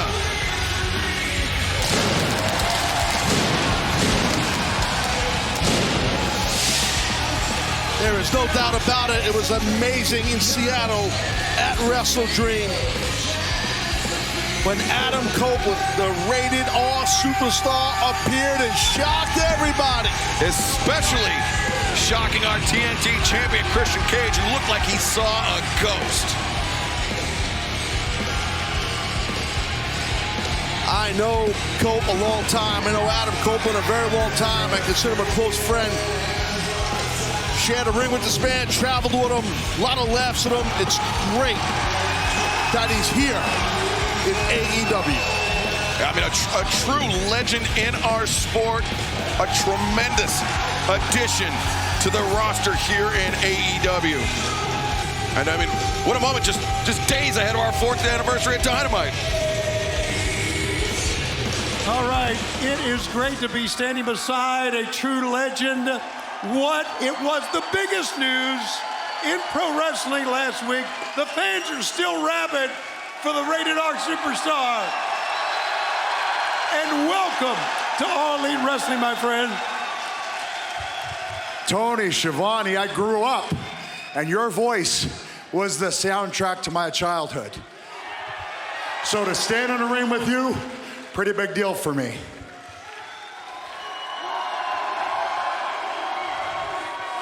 And I love you, Tony, but this is my ring now, so hit the bricks.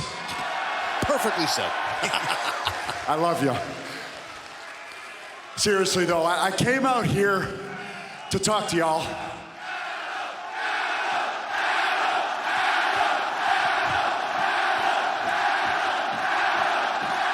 Man, I've never heard that one chanted before. That's fun. I like that. But seriously, okay, let's rewind back, okay? 2011, I'm told that I can never do this again. But guys, we're in 2023 and I am standing in an AEW ring.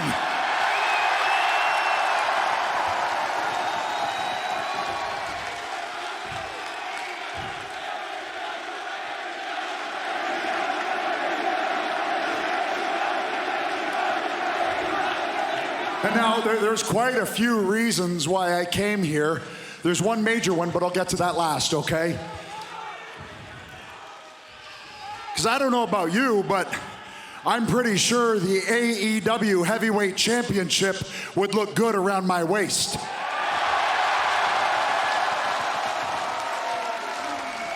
There's a whole roster of first-time matches for Adam Copeland, and yeah, I just talked about myself in the third person. Never done that before, kind of weird. I don't think I'll do that again.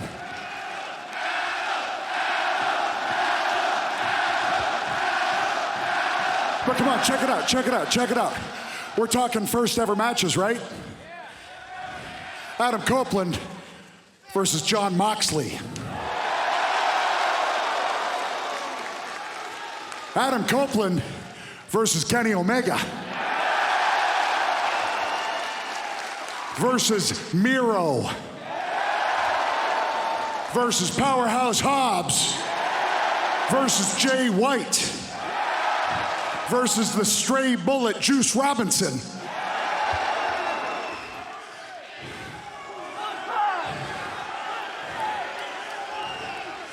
So those are all amazing reasons to be here. To challenge myself 31 years into my career with something that's brand new. And all of you are helping make that happen.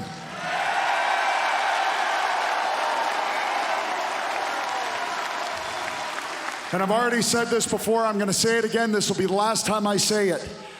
The main reason that I decided to come here to AEW is because I sat down with my family.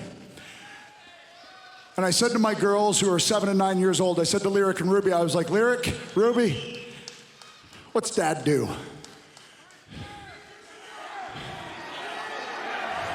Should I retire? That choice was up there.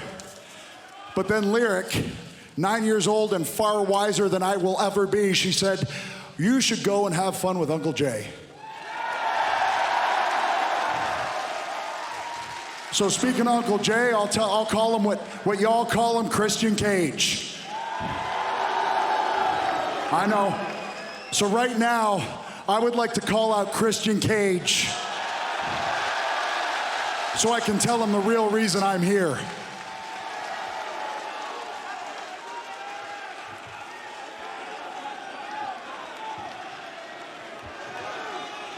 Come on. Jay, come on.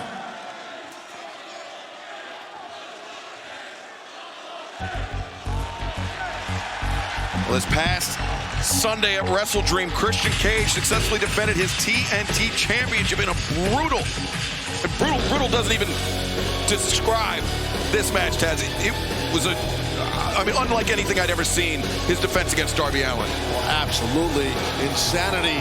But talk about history. The TNT champion coming out here, Christian Cage, and the man in the ring, Adam Copeland, the rated R superstar. And for our younger fans that don't know, Adam Copeland and Christian Cage are two men. They began their careers together. Oh yeah, from day one of the greatest tag teams of all time, these two men, ever. Some would say that. I mean, it's hard to say they were the best ever. I mean, it's hard to argue not. But Christian Cage, I mean, since he's been here in AEW, I mean, he's completely redefined himself. And now, as TNT champion, I mean, maybe the best moments of Christian Cage's career. Tough to argue that also. He's very proud, Christian is, of that TNT title. I think he's risen that title up to new heights. I truly do. No matter if you like the man or not, he has done that. Christian Cage has done that. Never thought I'd see these two men in an AEW ring on the 4th anniversary of Dynamite in my life. At the same time,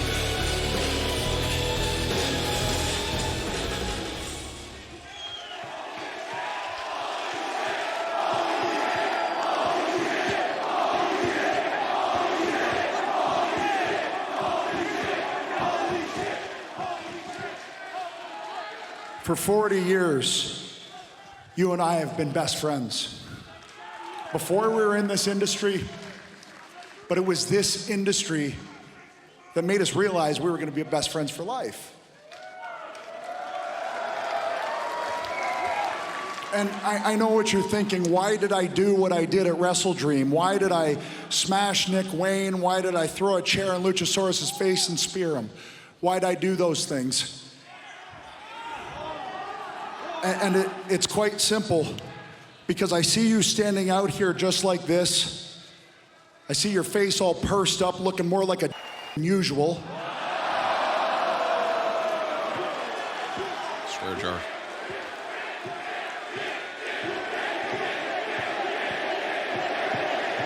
And even though I know that about you, I still love you.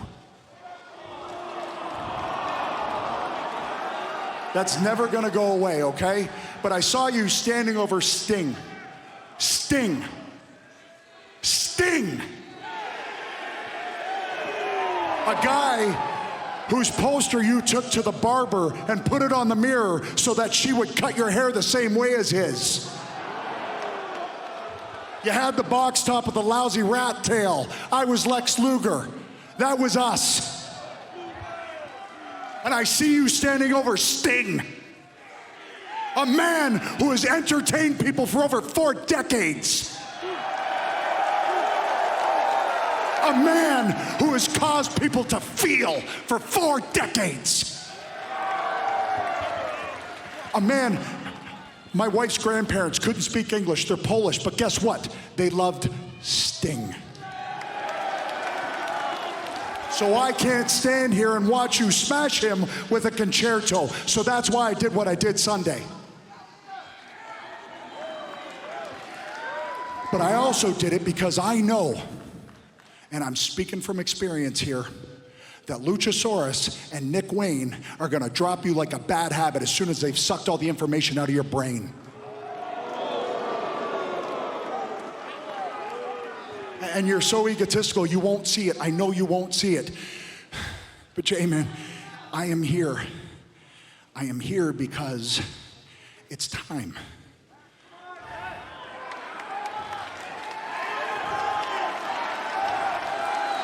It's time.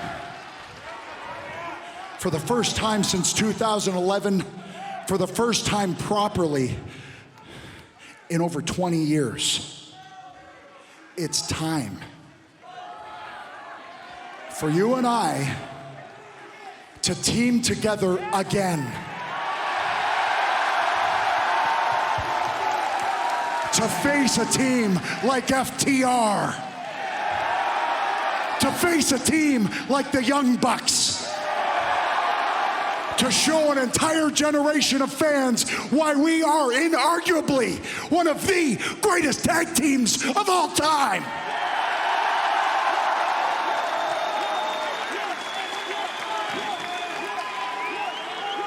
So I am out here hat in hand, and I am asking you, let's do it. Let's end our careers together as a team. Let's show them all what we can do.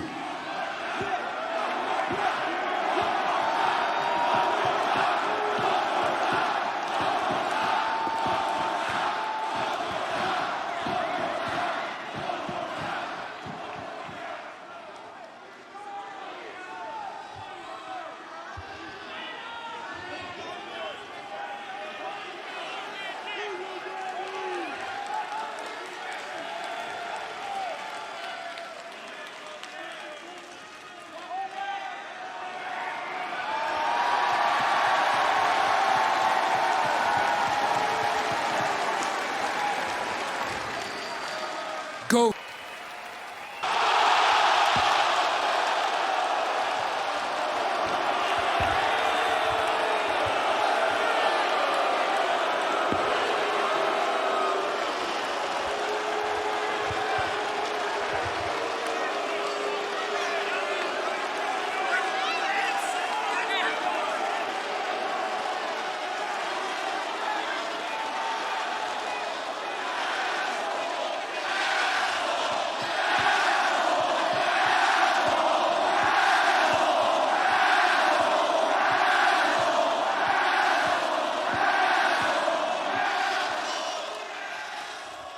Before I go, just a quick reminder, Adam, of what you'll be up against this Tuesday live on Dynamite.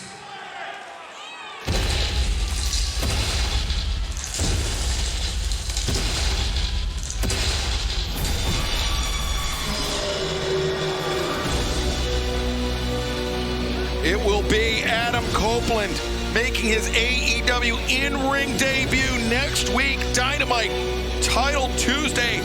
Copeland, one-on-one, the Rated R superstar, facing Luchasaurus.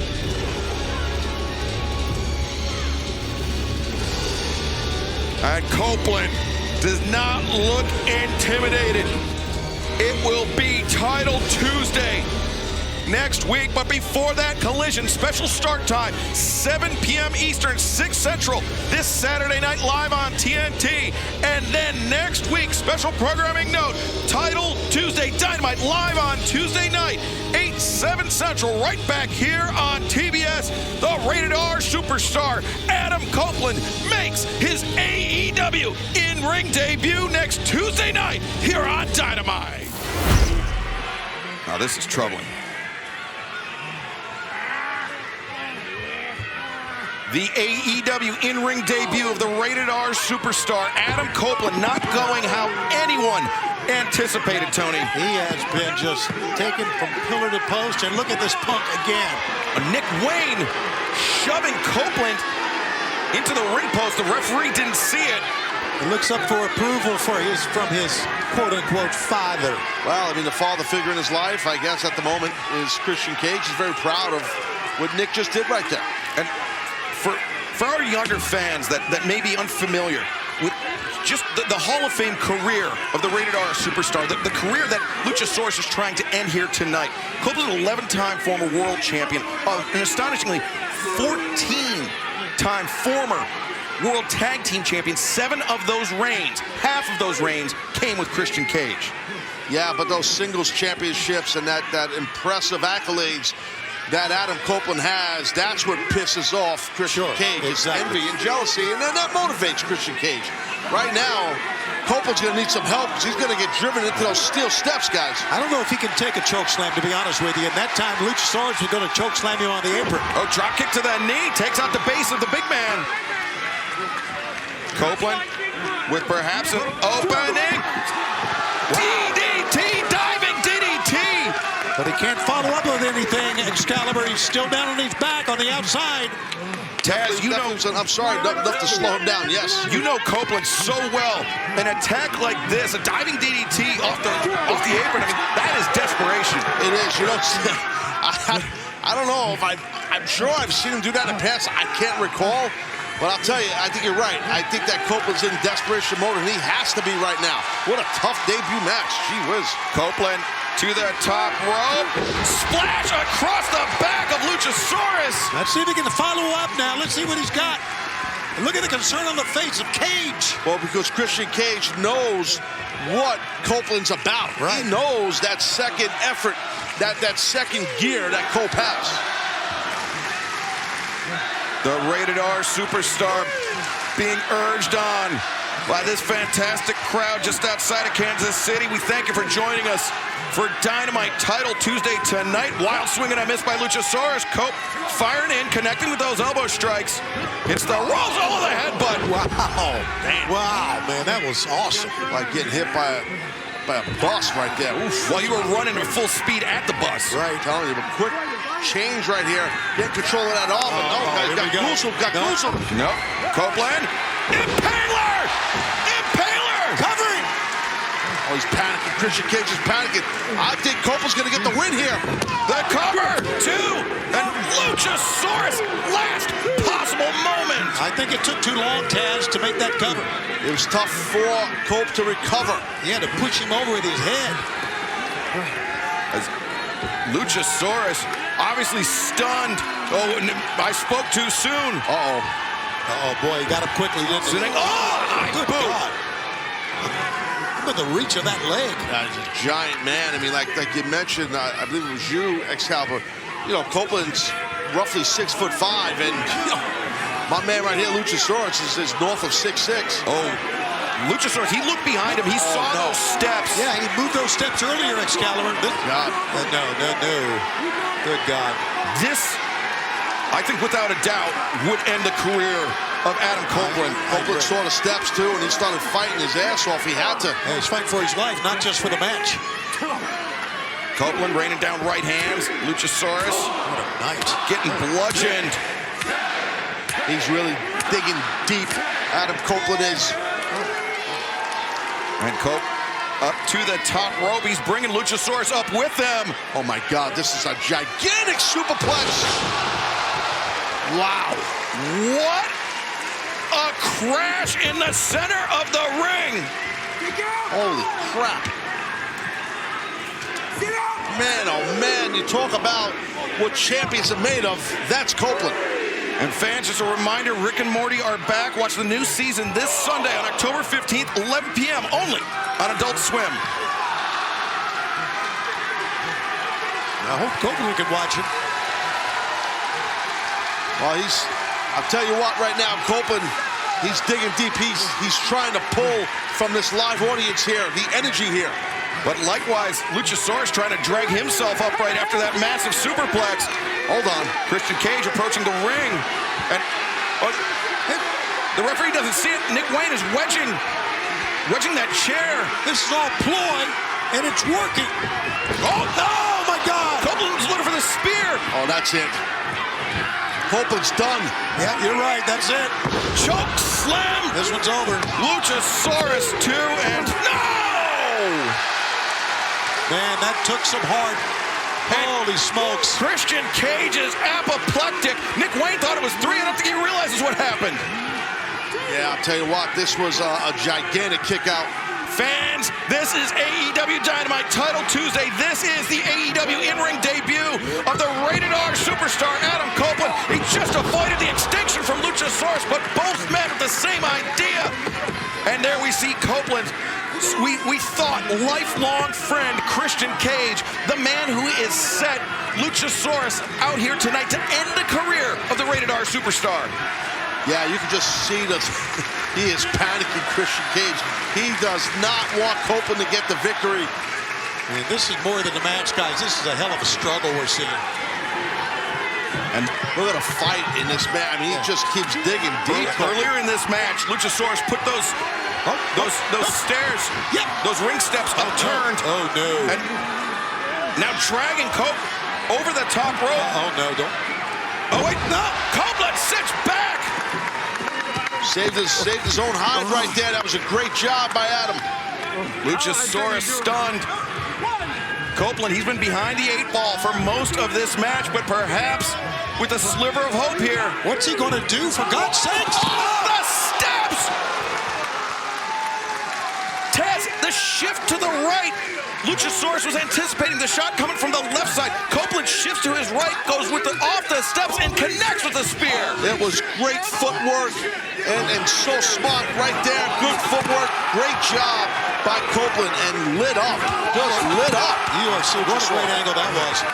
You are seeing why Adam Copeland has been one of the great superstars throughout his career. A Hall of Fame career for Adam Copeland.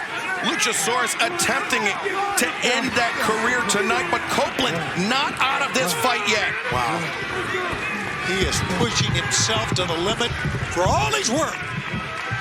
And Copeland even pushing past the limit. Look at his face, man. And Nick Wayne coming in. Christian Cage. Now the distraction. Oh! Copeland. Bam! Have the title back. Smoking gun is in the hands of Christian Cage. And Nick Wayne got dropped. Bryce Remsburg, the official, he didn't see it. Luchasaurus got drilled in the back of the head with that title. Look, he's looking at Cage. Luchasaurus, he thinks Christian hit him. Oh, there is justice in the world. Holy backfire. Spear! Cover him.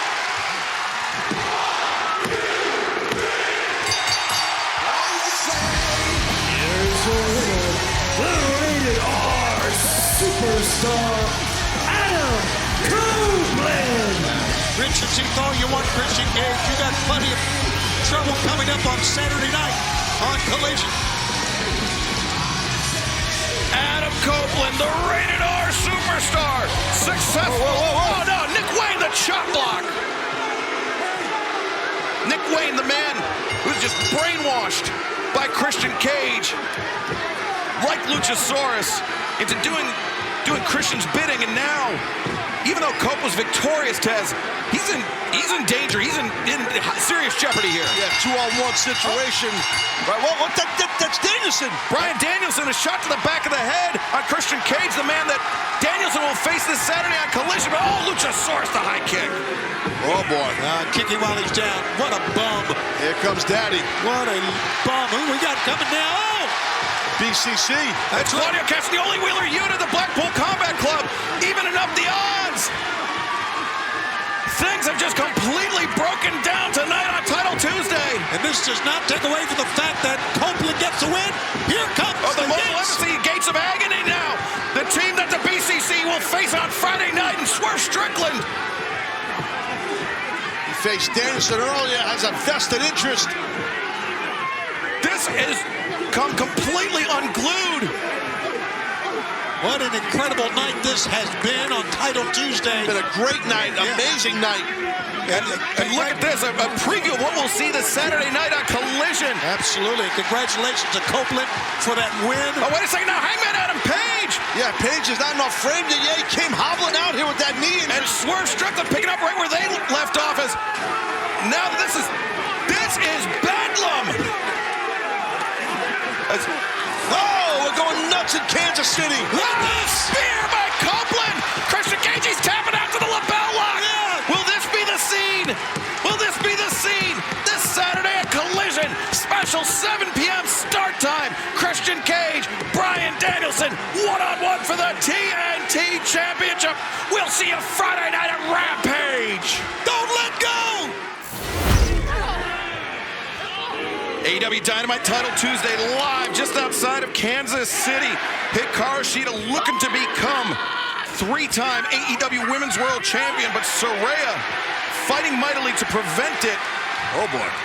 As big elbow strikes, dropping Saraya down to a knee, but a toe kick to the midsection. And now Saraya charges in, swinging a miss. Hikaru Shida, jumping knee. Big flying, jumping knee strike. That might be the opening, the opportunity Shida needs to get something going. And now Shida, she favors these right hands in the corner, raining down shots on Saraya. She's just a katana away, Excalibur, from winning this thing. Let's see look at this, boy. She kicked into high gear. Well, Saraya getting punished twice as much by the challenger. And now Hikaru Shida lining up Saraya. Missile drop kick off the middle ropes. Shida, the far leg hook, deep cover. Yeah, she was going to get out of that, but that was close, closer than I thought. Trying to get out of dodge is Saraya. She got lit up with that drop kick. Oh, brother, she's got hair now. Stop. Oh, look at this. She might be thinking, yeah, the suplex. Shades of Brian Cage here from the outside in, dude. Or it could be going outside to outside. That's true. Shida, though, getting stopped in her tracks on the ropes as whoa, yeah, don't do that. That's dangerous there. Saraya was looking for the Latigo. Oh, the Latigo! Off the turnbuckles, and Shida's lower back. Yeah, lower back spine, striking the corner bead of the ring apron. And that is just thick wood planks meeting steel. That's what the corner bead is, with a piece of steel that's shaped like a right angle over it. And you know what? That was ill-intentioned and sportsmanlike by Saraya. Well, she's in desperate mode, Saraya, trying to hang on to her championship. Hikaru Shida. Oh, man, a stalling German. Stalling German suplex on the apron. And you have to remember the history of neck issues with Saraya. As Shida now Meteora off the apron. She's gonna do it. Gotta get her in the ring, though. Gotta get her in the ring. Hikaru Shida returns the champion to the ring. Shida accelerates the running knee. The cover, 2, and Saraya kicking out. God, that was so close. Let's take a look at this German suplex, the stalling German on the apron. Watch the impact of Saraya's upper shoulder, griddle, and head. Oh, the katana inside the ring, blocked by Saraya. And Saraya now turns the corner. But Shida fight the up kick. Knocks Saraya back. Oh, the question mark kick. Saraya's hurting. She is hurting.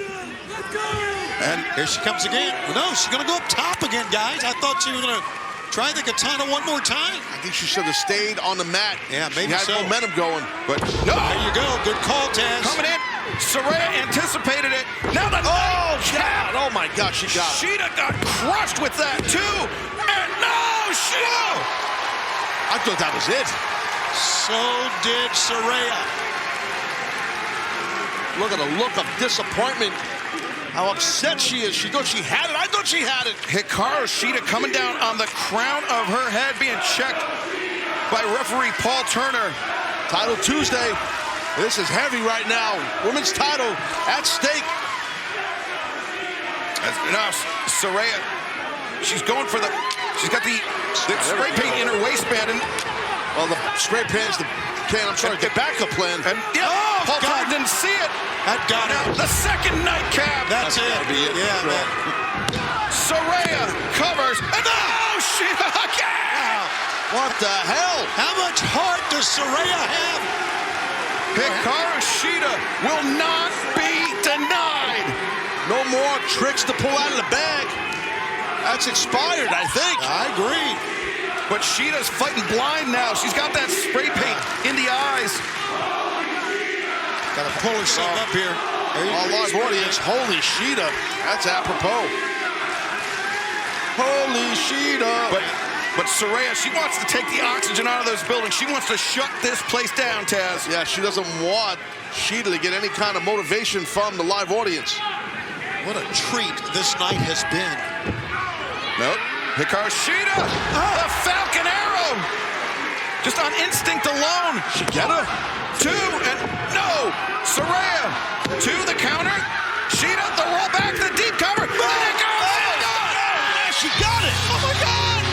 The winner of this match, and new AEW Women's World Champion, Hikaru Shida. Hikaru Shida making history tonight on Dynamite Title Tuesday. The first ever three-time AEW Women's World Champion. And she did it. And she probably couldn't see like 3 feet in front of her.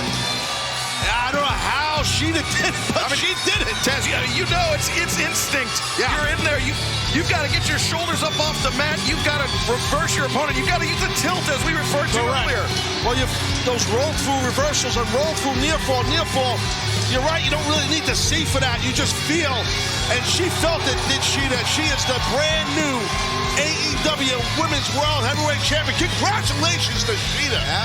I've said that they take 2 different approaches to wrestling. It was on display tonight. Shida's the one who prevailed. What a night. Man, what a time. Fans, back in 1987, I first introduced this man right here on this very same television station, TBS. And it thrills me every time to say his name. Stand up wherever you are. Ladies and gentlemen, here is Sting!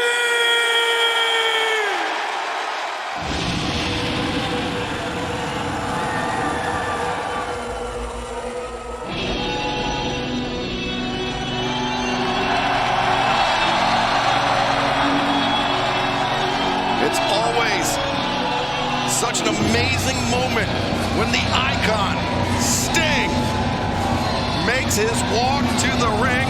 He's asked for time to address the fans all around the world. And a lot of questions, a lot of speculation. What's on the Stinger's mind, Taz? You got any insight? You've known him for a long time. I have known him for a long time, and he is a legend through and through. There's no doubt, a living legend. And if he needs time, he can come out and talk. I'm sure as long as he wants, he'll do whatever he wants. I'm not quite sure what the future means for the great Stinger. Maybe we'll find out right now.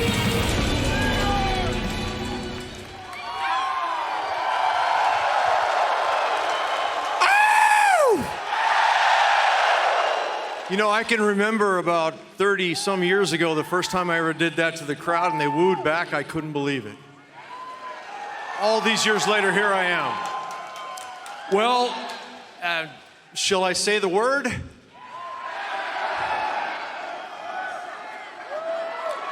right, before I say the word, I want to reflect a little bit with all of you. Is that okay? We just reflect? Because that word makes me want to reflect a little bit. It makes me think about all the years traveling up and down the road with guys like the Total Package, Lex Luger, Rick and Scotty Steiner, Buff Bagwell. There's some names from the past. Yeah, but I travel up and down with these guys all the time, and you know, we'd look at the generation ahead of us, the guys that shaped my career, guys like Dusty Rhodes. Dusty Rhodes being the most charismatic human being I've ever seen in my whole life. Unreal, Dusty, love you. Hulk Hogan. Okay, I hear you. But Hulk Hogan transcended wrestling, and I did learn something from the guy. So I gotta give something to him on that. But one of the guys I really want to give a lot to is the Nature Boy, Ric Flair. Thank you, Rick. Thank you for all the moments. I remember the Clash of Champions 1988, the very first world title match that I had with you, and you put me on the map. What a moment that was. And then in 1990, the Great American Bash, Baltimore, Maryland, world title match. This time, I come out the victor, Rick. Thank you once again, Nature Boy.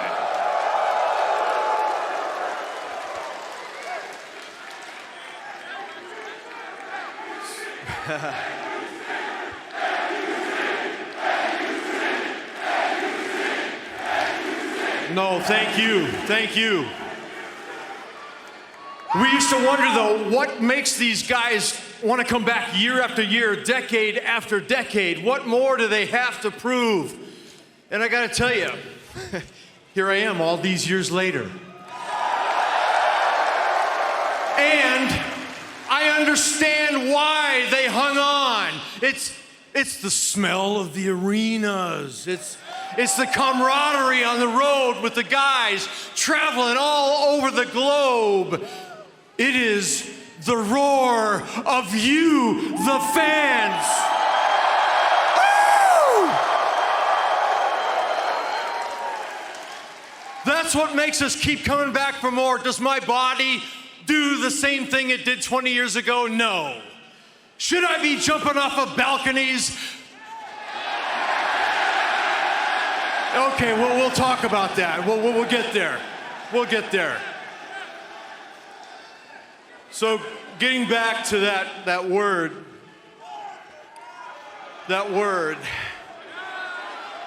it makes me, before I quite get there,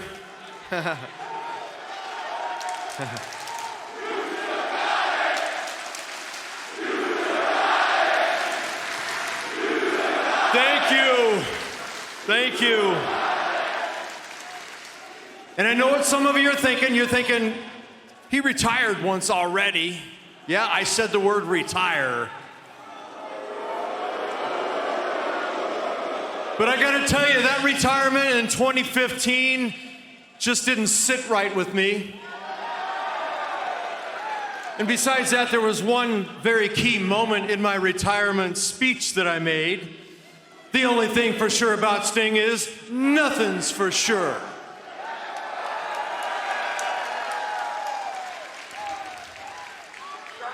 Which brings me now to the word retirement again.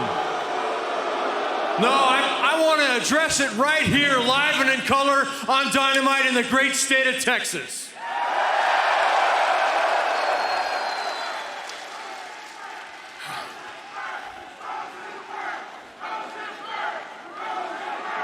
Okay, yeah, right here in Rosenberg, Texas. Wow, what a mixed crowd tonight. I don't care though, this is my moment. This is your moment. I want to share it with you. So here goes. I started my very first match with AEW was Revolution 2021. And my very last match will be Revolution 2024.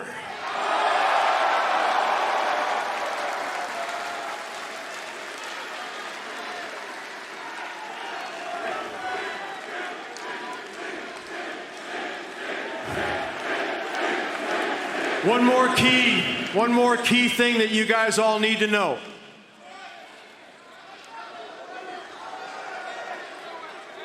The only thing for sure about Sting is my retirement, Revolution 2024, is for sure.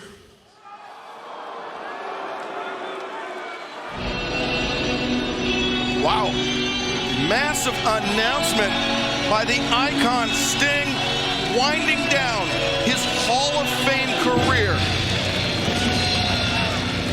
Getting a standing ovation here by a live crowd. Revolution 2024. The icon Sting will call it a career. Sting, the announcement that shocked the world was a week ago, and I know it came from the bottom of your heart, my friend.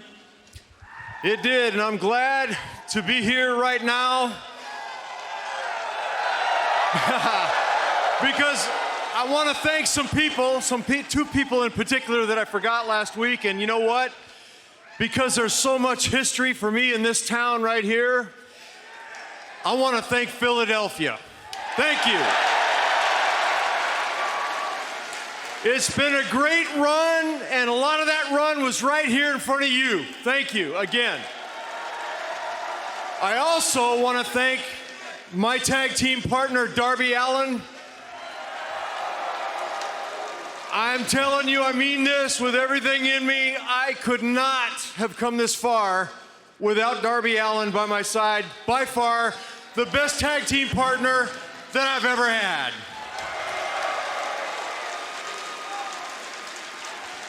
I got some woes out there, didn't I? No, not that kind of woe. I mean a woe like, oh, Darby's the best partner he's ever had. You had somebody else in mind, didn't you? Darby's the man, let me tell you. Secondly, I want to thank somebody who made all this happen without him making the phone call, some 4 years ago now, Tony Khan. Tony, I want to thank you for making that phone call, giving me a chance to come back, to grapple a little longer, to wrestle a little longer, and to go, ow! A couple more times. And Tony is asking for the microphone, so Tony, here you go. Speaking on behalf of Tony Khan, it is Tony Khan who should thank you, Sting, for what you've meant to AEW. You arrived on the scene, of course, early in 2021. Your first match was at Revolution in 2021, and now your final match, Revolution 2024, and we are proud to be a part of Sting's great career. Fans, it was 35 years ago, that on this network, TBS, Sting put it on the map. Sting put professional wrestling on the map on TBS. And I'm so thrilled about being a part of it. I really am. It elevated him to the icon that he is now. And you've heard us talk about it all week, that Tony Khan had a very special gift to, absolutely, thank you, Sting. That Tony Khan has a very special gift for Sting. And I'm proud to bring out that special gift right now. Well, what is it? Do you have any idea? What the hell? Wait a minute. No way. Hold on.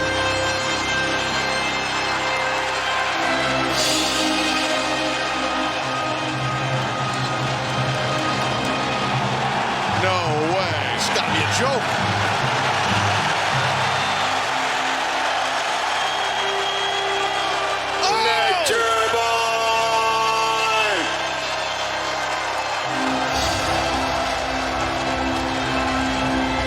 the Nature Boy, Ric Flair. Oh my God, talk about Tony Khan giving a gift. He goes in big. That's Nate. Oh man, royalty's in the house. A man who, I mean, is so interwoven with Sting's career. Sting has moved, man. Emotionally, you can see his face. What a moment! The Nature Boy, Ric Flair.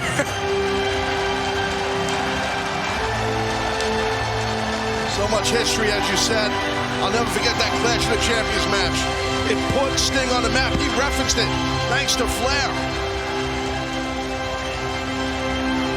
Wow, what a shocker. Of course, long history between Ric Flair and Tony Schiavone as well. No kidding. Yeah, damn right, you can say it. 35 years ago, Ric Flair and Sting on TBS made TBS wrestling really what it was and what it is still today, 35 years ago. Nature Boy! Welcome to AEW.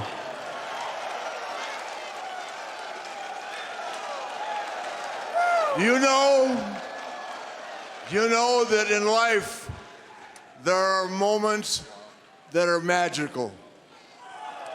They're few and they're far between. And that's the magic of the chemistry of whatever you do in life that makes you the best. 35 years ago, this gentleman and I set history on TBS. First Clash of Champions against WrestleMania. And brother, I've told him this when I inducted him in the Hall of Fame, to go 55 minutes in a match 35 years ago or tonight is hard. He never took a deep breath. He lived up to all the potential, and he is not only one of the greatest wrestlers in the history of our business, one of the biggest celebrities, but damn it, he's probably the nicest guy I've ever known.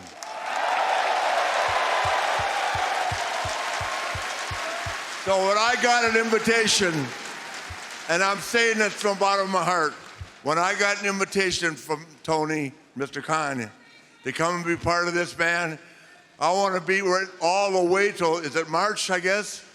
Damn it, that time flies, but brother, if you'll have me, man, I want to ride the wagon with you, man. I want to ride it out with you. Woo! Woo! Oh, he's getting warmed up. Here we go. Keep your clothes on, Woo! Rick.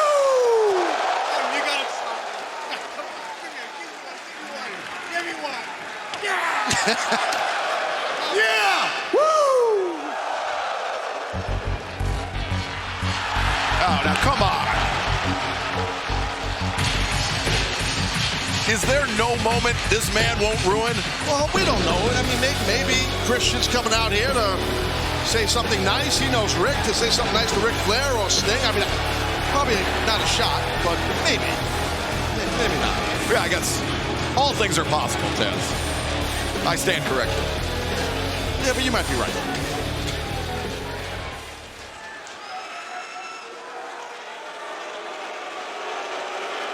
So, Tony Khan is a billionaire, and this is the gift that he gives to Sting for his retirement, huh? This is the gift. So Tony basically, Sting, he basically gave you a suit, some gold chains, and a black liver. Great gift. But I gotta say, Rick, it's really impressive how you're moving around out here. I don't feel like I'm watching Weekend at Bernie's at all. I mean, you can't even see the puppet strings. You look great. Relax. Relax, people, relax. I know Ric Flair is not dead. Relax. I also know there's not a God, because if there were a God, Ric Flair would have been dead 20 years ago.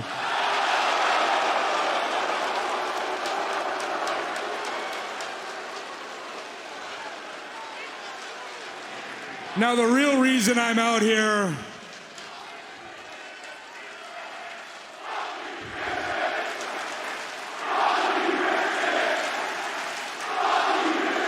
We are in Philadelphia. The real reason why I'm out here is because last week, Sting and Darby Allin decided to stick their nose in my business yet again. Darby, how's your arm feeling? You still have some sour grapes that I beat you at Wrestle Dream in your hometown, huh? Well, I'll give you one more chance. And Philadelphia, it's something that your Phillies couldn't get done either. So go ahead and take a look at something that you will never be, a champion.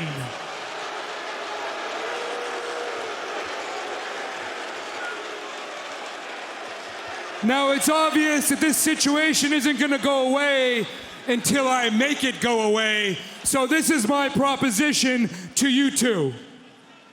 Now, I know, Sting, you have this beautiful dream in your head that you want to make it to Revolution because you started with AEW at Revolution in 2021. You've got this beautiful picture painted for yourself, but I see it a little bit differently. You see, I don't want to wait until Revolution for you to be gone. I want you gone right now. So I'm saying there's three of us, and when I look in that ring, I see the two of you and I see Ric Flair. Hey, you can take Ric Flair as a partner if you want. I mean, he's one super kick away from his pacemaker kicking out and him turning into dust. But hey, I'm saying at Full Gear, get yourselves a partner, and your retirement is gonna come early, and it's not gonna be a big celebration. It's gonna be more like a funeral. Now somebody hit the champ's music. I said hit my music! Wait, hold on. Oh. Oh, shoot! Oh. I'm sorry, I'm allergic to jackasses. Okay. First of all, Darby and I, we're gonna find a partner, and second of all, we accept your challenge. See you there.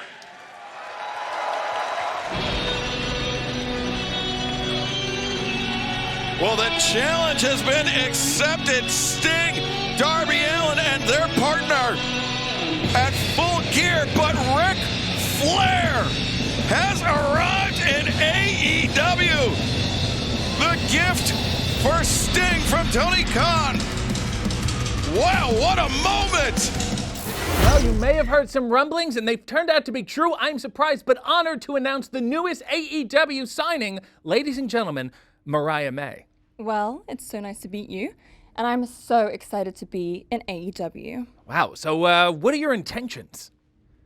Intentions? You know, your plans, your goals, where you're coming, where you're going, that whole thing. Well, I've wrestled all over the world. I just came from Stardom in Japan. And now I'm so excited to be a part of the AEW Women's Division. And I'm a big fan of your work. Really? Yeah. Tony Storm. Of course. I mean, she's the reason I'm here. I went to Japan because Tony went to Japan, and now Tony's in AEW, so I'm in AEW. Wow. You know, she just left. She has a reservation at Dantana's, but you know, maybe next week I could introduce you. I haven't. You're gonna introduce me to Tony Storm? Yeah, I can do that. Yeah, it's possible. Sure. Ha! Well, Mariah May, welcome to AEW. Action continues. The first match of the Continental Classic. Swerve Strickland and Jay Lethal. Jay Lethal with an advantage, but just barely. As we saw in picture-in-picture, Swerve has been concentrating on that left leg of Lethal, Taz. Yeah, he has, and it's working. And the thing is, Lethal, again, battle-tested. And we're seeing what Swerve is made of, again, as he comes off of that brutal Texas death match against Hangman Page this past Saturday in Los Angeles. Tony, we talked about how important every point in this tournament is. It's like World Cup soccer. It's like league football in Europe and around the world. Each point, each victory, each match is crucial. I always did like the point system. I really do. In many I'm ways. sorry, guys. You got a double wrist lock on the top rope. You don't see that much. But, continue, Shibata. This is dangerous. I was going to situation say how I like the point system. And you're right, Taz. Double wrist lock on the top, man. I don't know. You don't see that much. No, if he'd come off with a double wrist lock, he would have broke his arm. Oh! Would have broken his arm. There's no question. But instead, Swerve counters with the superplex, but slow to capitalize. Big superplex, and you can see the pain that Jay Lethal's in, and Swerve realizes it. Now, we saw that blood-covered face of Swerve this past Saturday, that grin. And we're seeing the grin again. Take a look at this Taz. The superplex, not only does it affect the abdomen, the spine, but also the legs as well. It does. Once your tailbone hits the mat like that, it just sends numbness right down your hamstrings into your calves. It's brutal. And that's why you see him going after the hamstring is Strickland. He realizes that. And Strickland's getting... just turning around, mugging to the crowd. I thought maybe it was a mistake, but no, he is still in command of this match here, guys. Swerve, the snapmare, rolls through. Now finds the flatliner on Lethal. Floats over. Grabs the arm into a brain buster. Wow, very fluid movement. Swerve Strickland, the far leg hook. 2 and no. Lethal able to kick out. That's the mark of a champion right there, and Jay Lethal able to kick out right there. Tough near fall. Lethal understands what it takes. And now Swerve maybe thinking figure 4, trying to throw it in the face of Jay Lethal, but no, Lethal able to counter. Cradle there. Inside hook and tight cover. But Swerve able to break free. Now fireman's carry there by Swerve Strickland. Lethal. Yeah, there you go. There's a way to get out of it. The eyes, right in the eyes there. And now Jay Lethal drives down Swerve Strickland. These two men are battling right here. They want points. Yeah, you can see it the way that Lethal goes to the turnbuckles. He just staggered there. He's been in a battle here, guys. Lethal slow to rise, but he finds his footing on the top. Jay Lethal! The ode to Menace, the elbow drop, the 1, get him. 2, and Swerve able to kick out. It's a long way for Jay Lethal to go for that elbow drop. He nailed it too, man. I'm impressed that Strickland kicked out.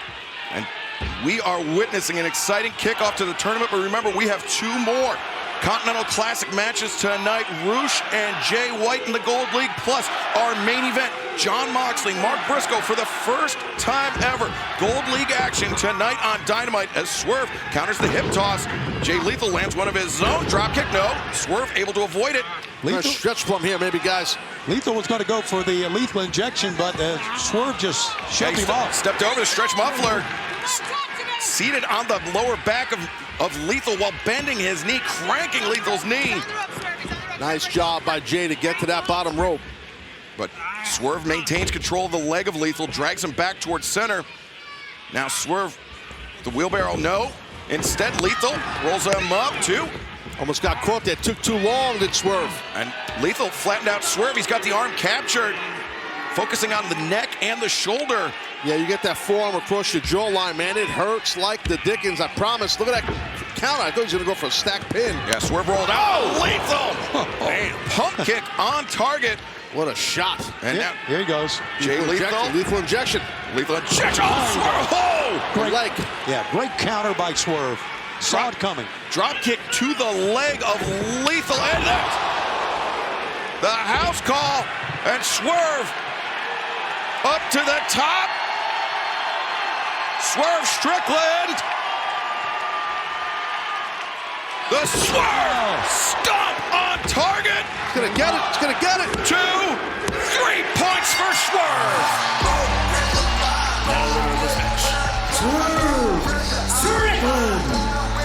I like what you did there. 1, 2, 3. 3 points for Strickland, and that's how it works. The first points are on the board in the Continental Classic, and they belong to that man, Swerve Strickland. Let's take a look at the Gold League table. There you see Swerve Strickland, 3 points. Jay Lethal with none. The Continental Classic kicking off in grand fashion, and it continues later on tonight. But right now, let's go to the back. What a night. Okay, we are here to present the AEW Women's World Championship. A championship that represents the premier women's wrestler in the world. Well said. Thank you. Okay, well, without any further ado, okay.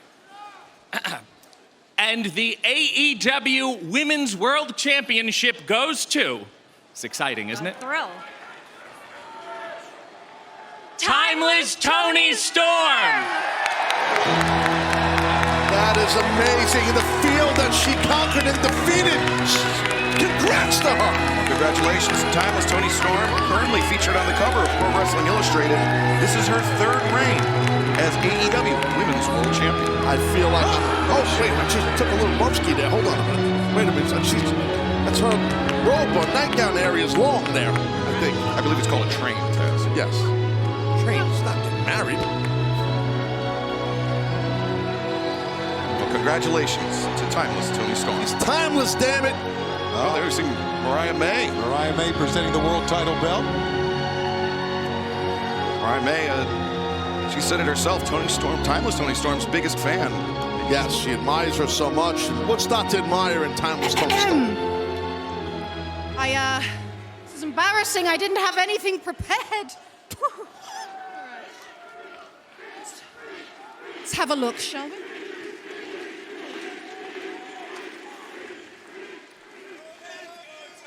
I would first like to thank Mr. Anthony Khan and the wonderful people at Warner Discovery, especially Jack Warner. No, I'm not done. I am not done. No, I am not done. Thank you. All right then. Okay, I'd like to thank whoever trained me, Hikaru Shida, the women in the locker room, the fans, etc. And the little Toni Storms out there that want to be me. This is my spot. You will not take it. You will not make it. So stay in school. Maybe get a trade. Thank you. Cue the standing ovation. What an amazing moment. We are blessed to be part of this, man. I'm telling you that right now. Should we give her a standing ovation like everyone here is? Well, the sign's screaming standing ovation, so you have to. I would, but my knee is bad right now. So stand up. Help him up, Big Scott. Get your hands off me, damn it. Timeless Toni Storm defeating Hikaru Shida this past Saturday at Full Gear. Amazing, really. To become a three-time AEW Women's World Champion. Such a great woman. Hold on a minute. Wait a minute. She's getting interrupted here. Thanks, Tone. Well, wait, look at this. Sky Blue crashing the party. She will be in action next on Dynamite. And Timeless Toni Storm in disbelief. How disrespected. Action still to come tonight on Dynamite. The guy in the gray chinos.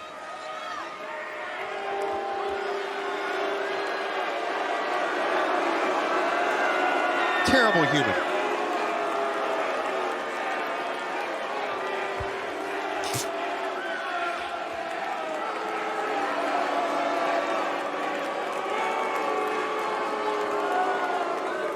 What I'd like to do right now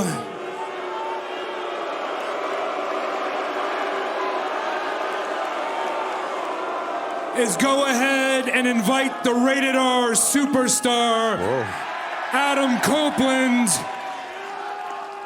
to this ring right now. Now, let's recall what happened on Saturday. Adam Copeland made a challenge to Christian Cage for Montreal. Adam, I know you're back there.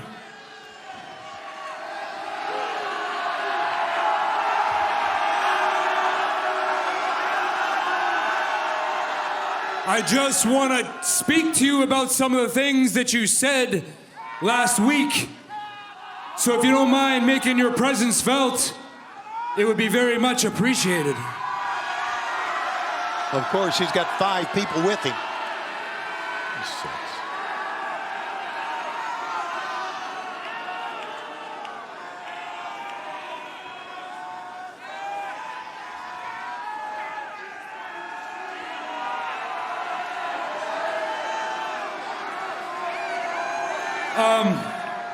Yeah, I'm just... Adam.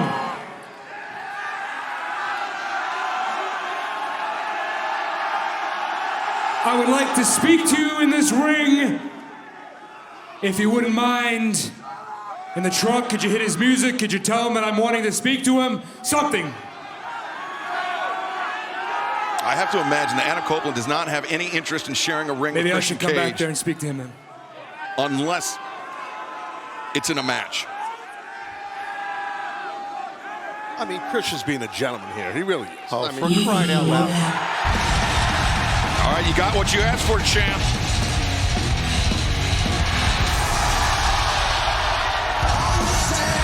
The demeanor of this man has changed 360 from when he first arrived here in AEW. Our superstar don't look too happy right now. And a march straight to the ring, and now the AEW security detail tasked with ensuring that there is no physicality here. Those guys mean business.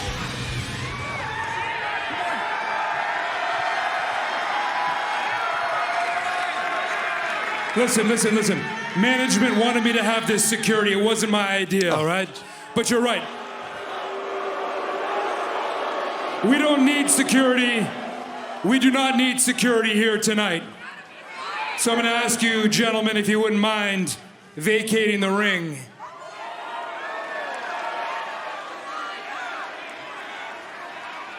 Now, Christian Cage is typically a ring general. He's thinking 10 steps ahead, but this could be ill-advised for the champion. Last week, you challenged me to a match for the TNT Championship December 6th in Montreal on Dynamite.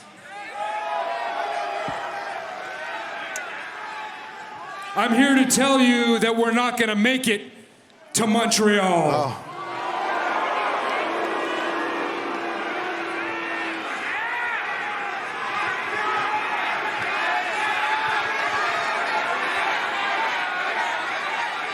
We're not going to make it to Montreal because I'm sorry.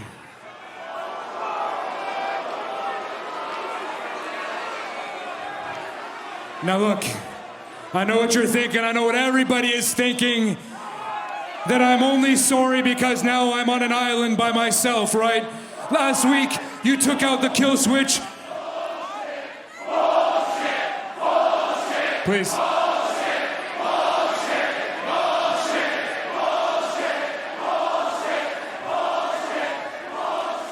Look, you took out the Prodigy Nick Wayne, you took out Kill Switch, but that's not the reason that I'm sorry. Look, I'm not gonna lie. I was pretty pissed off when I saw what you did to Luchasaurus when you hit him. Kill Switch.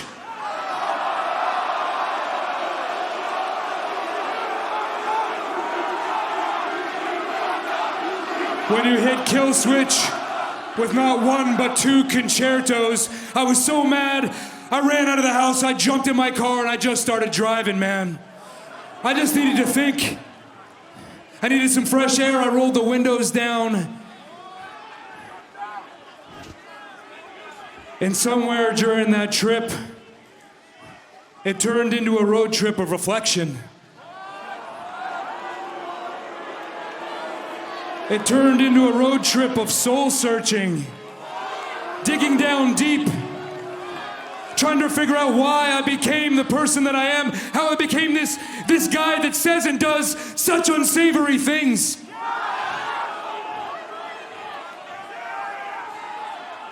And then on that drive, it started to remind me of the times that we borrowed my mom's car, remember that? My mom's Ford Taurus. We named that Taurus Toby the Taurus because we took it everywhere on the road when we were trying to make it. We didn't care where we went. We were broke. We didn't have a dime to our name, and we didn't care. We were having the time of our lives on the road, man, and we were gonna make it. We didn't know how, but we were gonna make it, and damn it, did we make it, huh?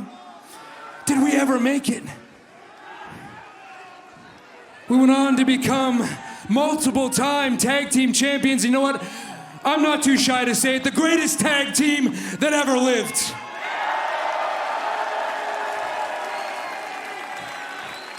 We both became multi-time world champions. Two of the greatest careers in the history of the sport, man. But you know what? Take the wrestling part of our relationship away, and it runs even deeper. Everybody knows that you grew up with a single mom, Adam. Everybody knows that you didn't have a father figure. And listen, everybody. Yes, I'm the patriarch of AEW, and I'm in no way suggesting that I'm your father, Adam. I am your brother. And listen, you might not have had a father, but in turn, my father became your father. We brought you in like you were one of our own. You went on family trips with us. You sat at the dinner table. You slept over. Listen, when you needed discipline, my dad disciplined you the same way he did his own kids. He picked you up. He brushed you up. He hugged you. He cheered you on. To this day, he's still your biggest fan. And listen, I'm just gonna say, man, we weren't just two random guys that were thrown together. I love you, man.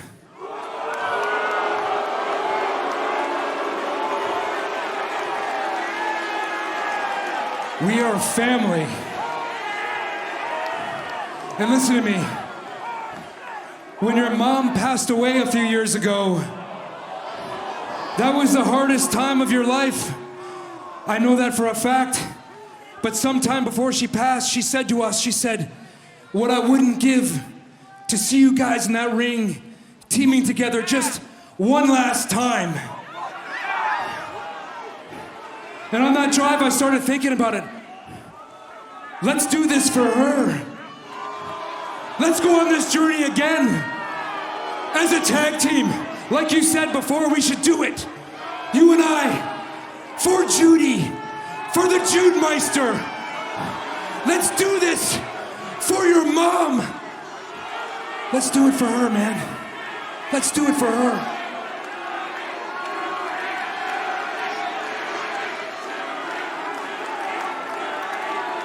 Wow.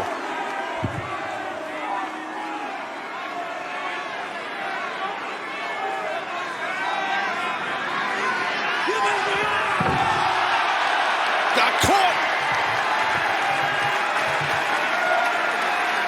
Christian Cage using decades of friendship, of brotherhood, just trying to lure in Adam Copeland. Copeland knows him too well. Nice try, dumbass. Sit up when I'm talking to you.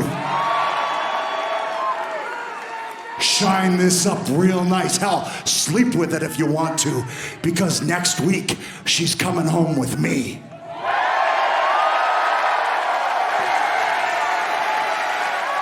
Oh, by the way, I almost forgot. Go fuck yourself. There you go. Yeah, that put a nice bow on it, didn't it? It is official. 1 week from tonight, Dynamite debuting in Montreal, Quebec, Canada, and the TNT Championship will be on the line. Christian Cage has to defend against Adam Copeland. But coming up next, our main event, Swerve Strickland versus Switchblade. An Indian event, it goes the full 20 minutes. We will stick with the action past the top of the hour. Just trying to see, human being. I'm just trying to see both sides of the fence. That's all.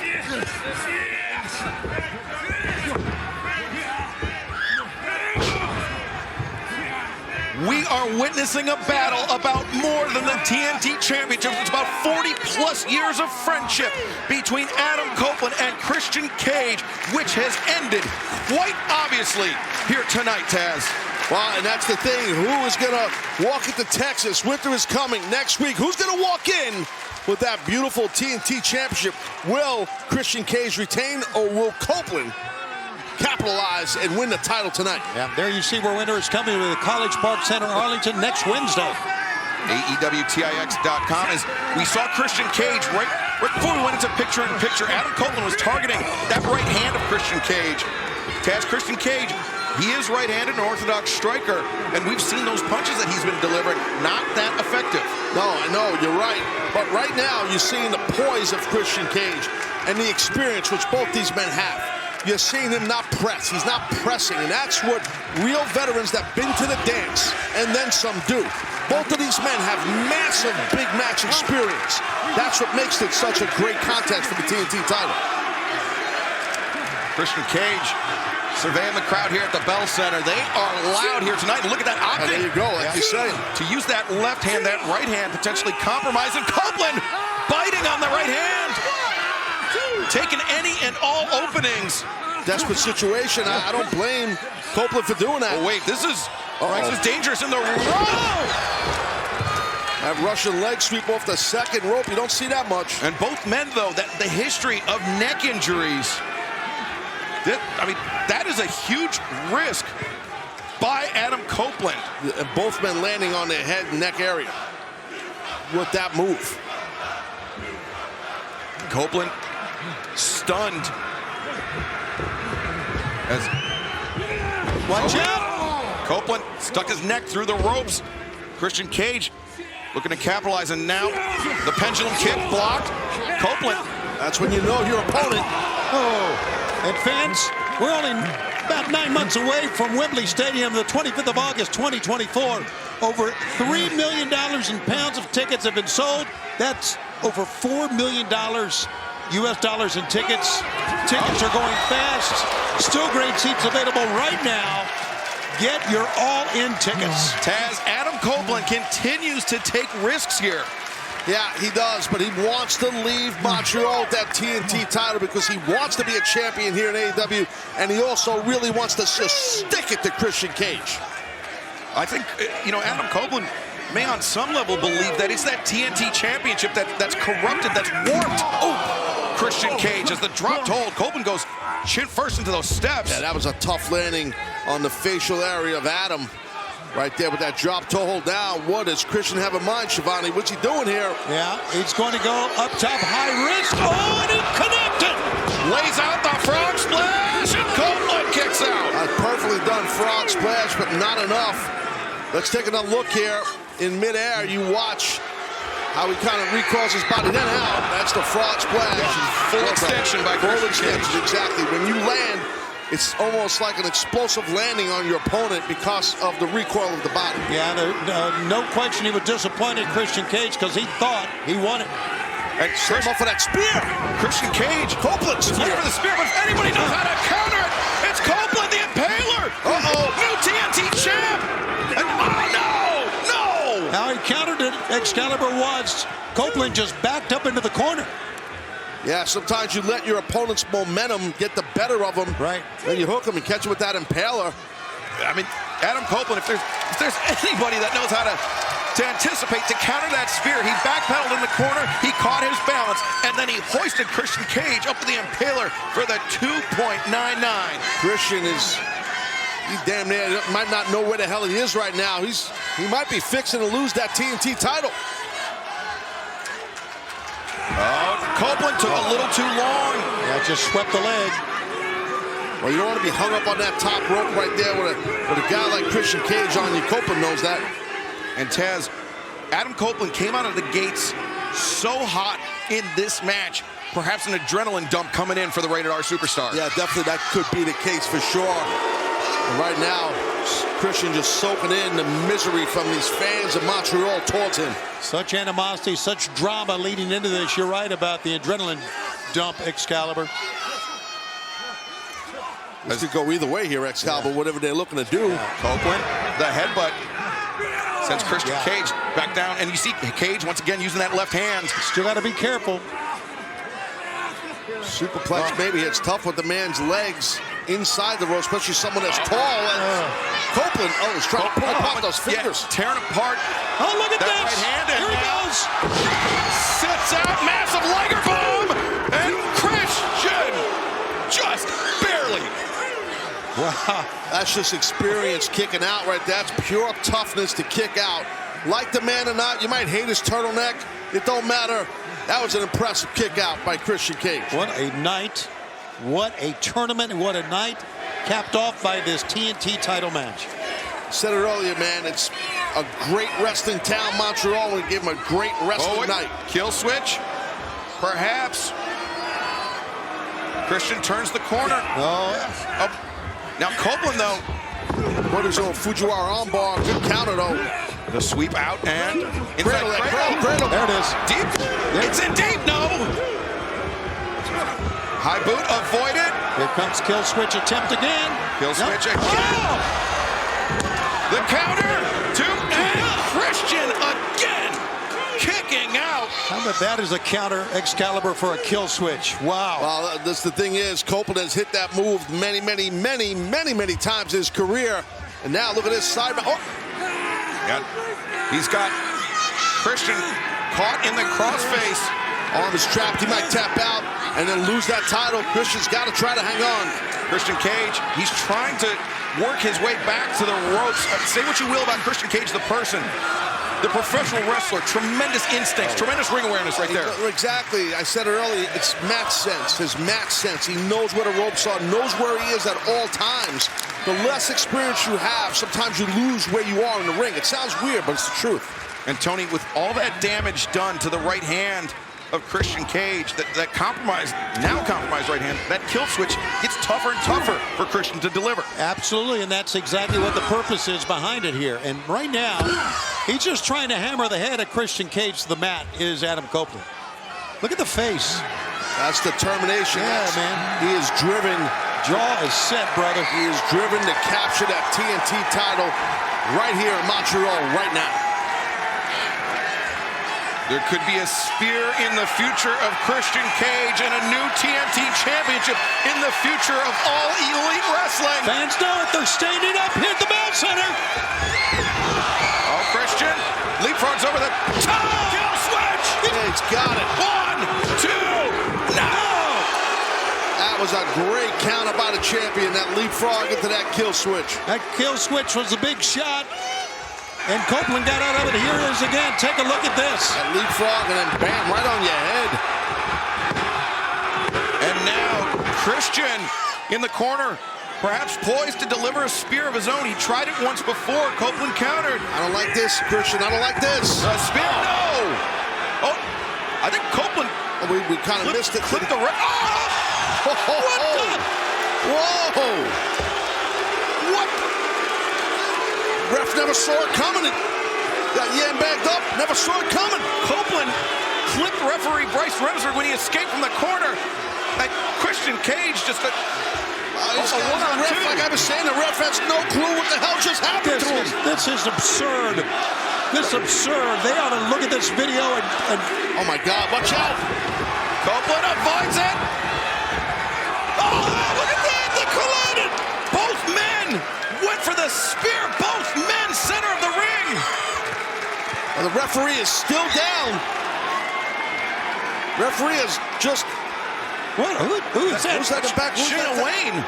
Shanna Wayne. Nick Wayne's mother is stomping in the ring. And what the hell? Like we said, the referee is down. And I mean, Christian Cage has just had so many repugnant things to say about Shanna Wayne, but. Oh, she's reaching for the TNT what belt. Adam Copeland did to Nick Wayne. Shanna does not need to be in here. This is a dangerous place for her. I agree with you. Where is she going? And look, she's torn. She is torn. What is? Oh, what the hell did she just do? What? She made.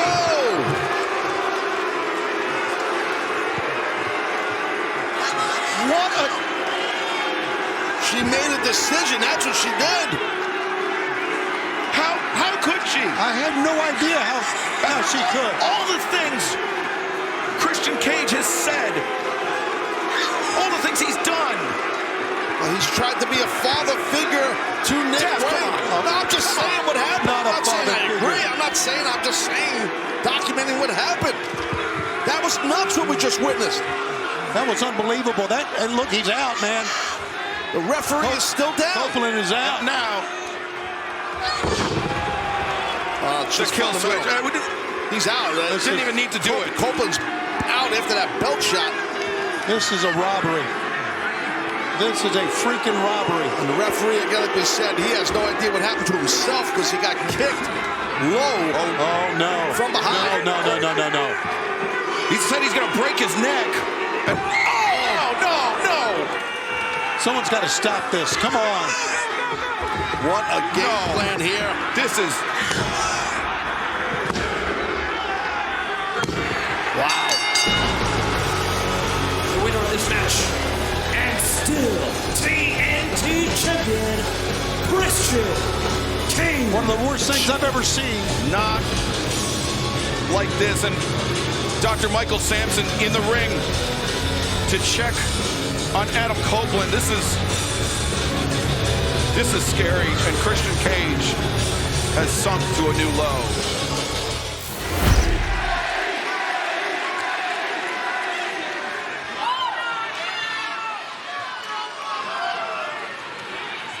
Kingston, man, just holding his ground center of the ring. Danielson's demeanor is a lot different than it was at the opening of this match. Just spit in his face. Danielson literally spit in this man's face. We are witnessing a war here in the Blue League final of AEW's Continental Classic.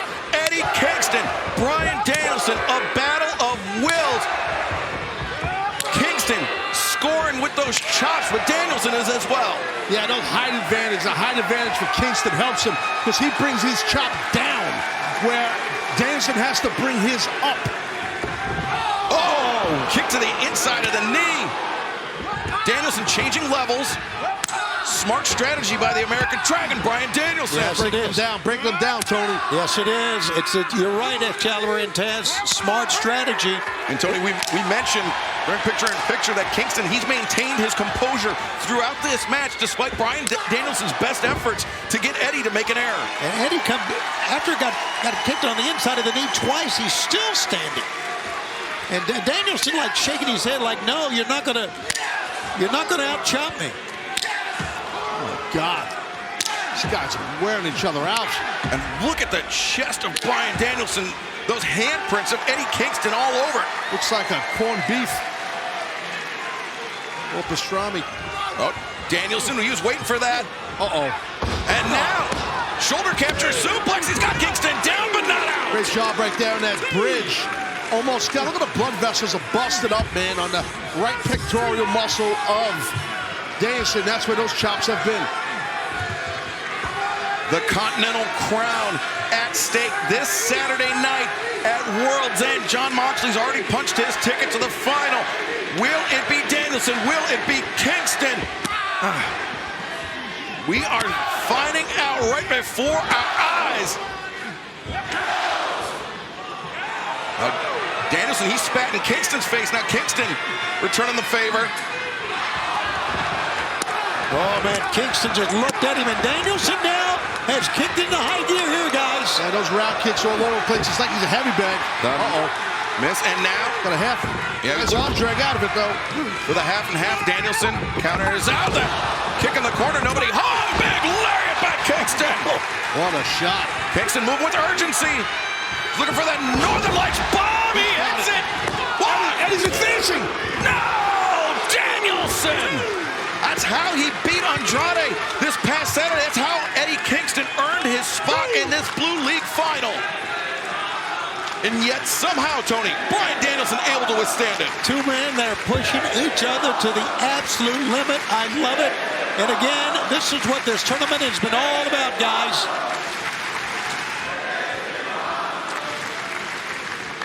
Man, this in-ring confrontation.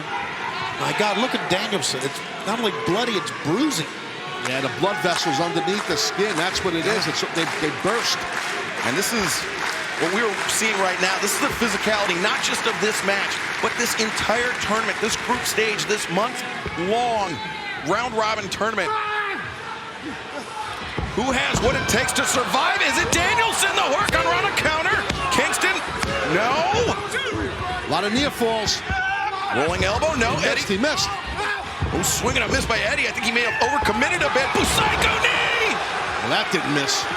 Right on the side of the head. The high stack, and And a second away, Shivani, from Danielson versus Mox at World's End this Saturday. Just able to flop that left shoulder over while he was pushing off with his legs.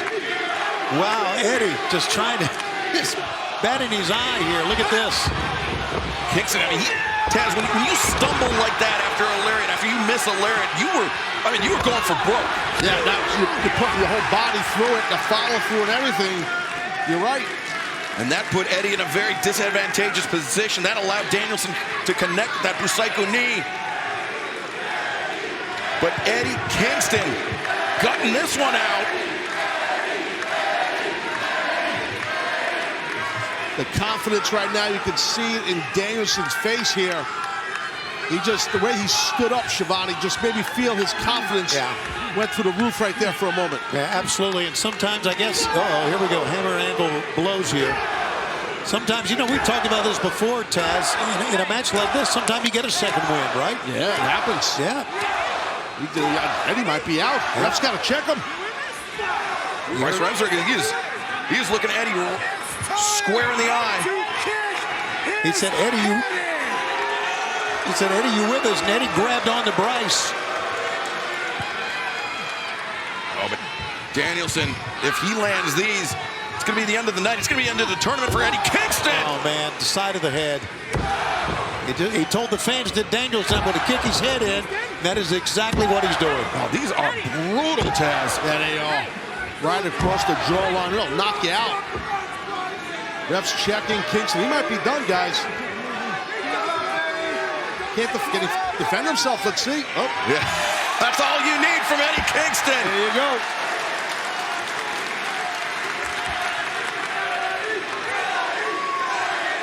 Danielson. That is a smile. I think Danielson thinking, Skoda, come on, Eddie. What do you got left? Yeah, I'll do it again. He's going to try to lower the knee here again. Oh, my God. Half and half.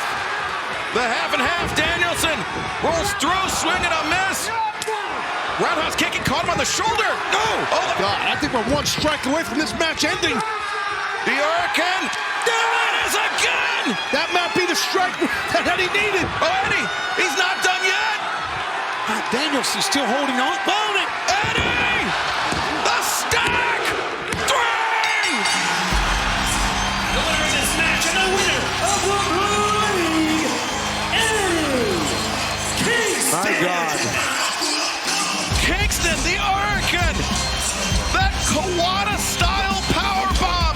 And now Eddie, not only has he finally defeated Bryan Danielson, he is one step closer to winning that Continental Crown. What a battle between these two warriors in the Blue League of this Continental Classic. Unbelievable battle. Great job by Danielson. What an effort. But Eddie Kingston, man, he won it. Wow, impressive. Yeah, back on November 18th at Full Gear, I'm going to put my life's work on the line.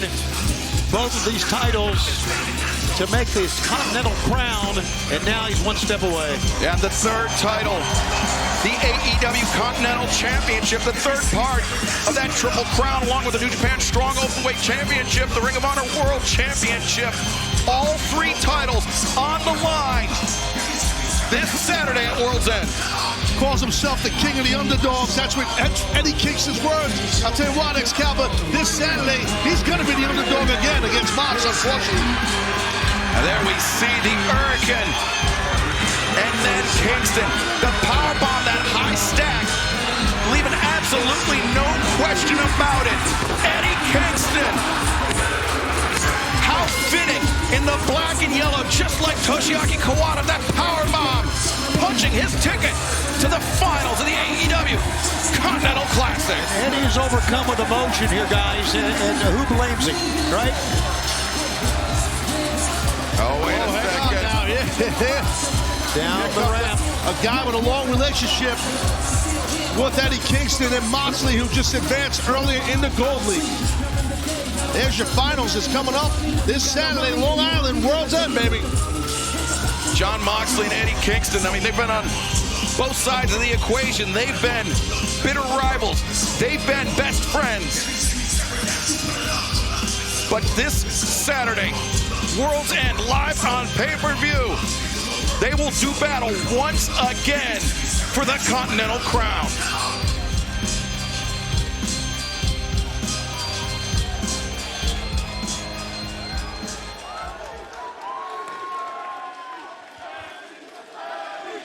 Moxley, microphone in hand.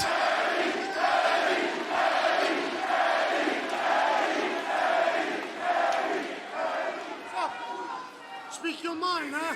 Eddie, all I've ever asked of you, every time I've stuck my neck out for you, put my reputation on the line because I believe in you, fought by your side, all I've ever asked of you is 100% your best. And for a guy who's angry at the whole world and thinks the whole world's against him, you sure do got a lot of people that love you, man. Listen to this building, man. Everybody here in Orlando loves Eddie Kingston. AEW fans all across the country and the world love Eddie Kingston. Every single person in the building on Saturday at World's End in New York City is gonna love Eddie Kingston. They don't care whether you win or lose, but they do deserve your very best, 100% of everything you have in your heart and your soul. They deserve your maximum effort. Problem is, I know you better than you know yourself. I know you can't beat me, and you know you can't beat me. So for my money, you've already lost. You've already given up. You're already making excuses, but that's not gonna fly this time. A couple years ago, I gave you the shot of a lifetime, and I let you off the hook. I let you go out on your shield. I let you die a warrior's death when I didn't have to, because I wanted you to come back stronger, because I believed in you. This time, you're not gonna get one single favor. You wanna be a Triple Crown champion just like all your heroes? You're gonna have to earn every inch.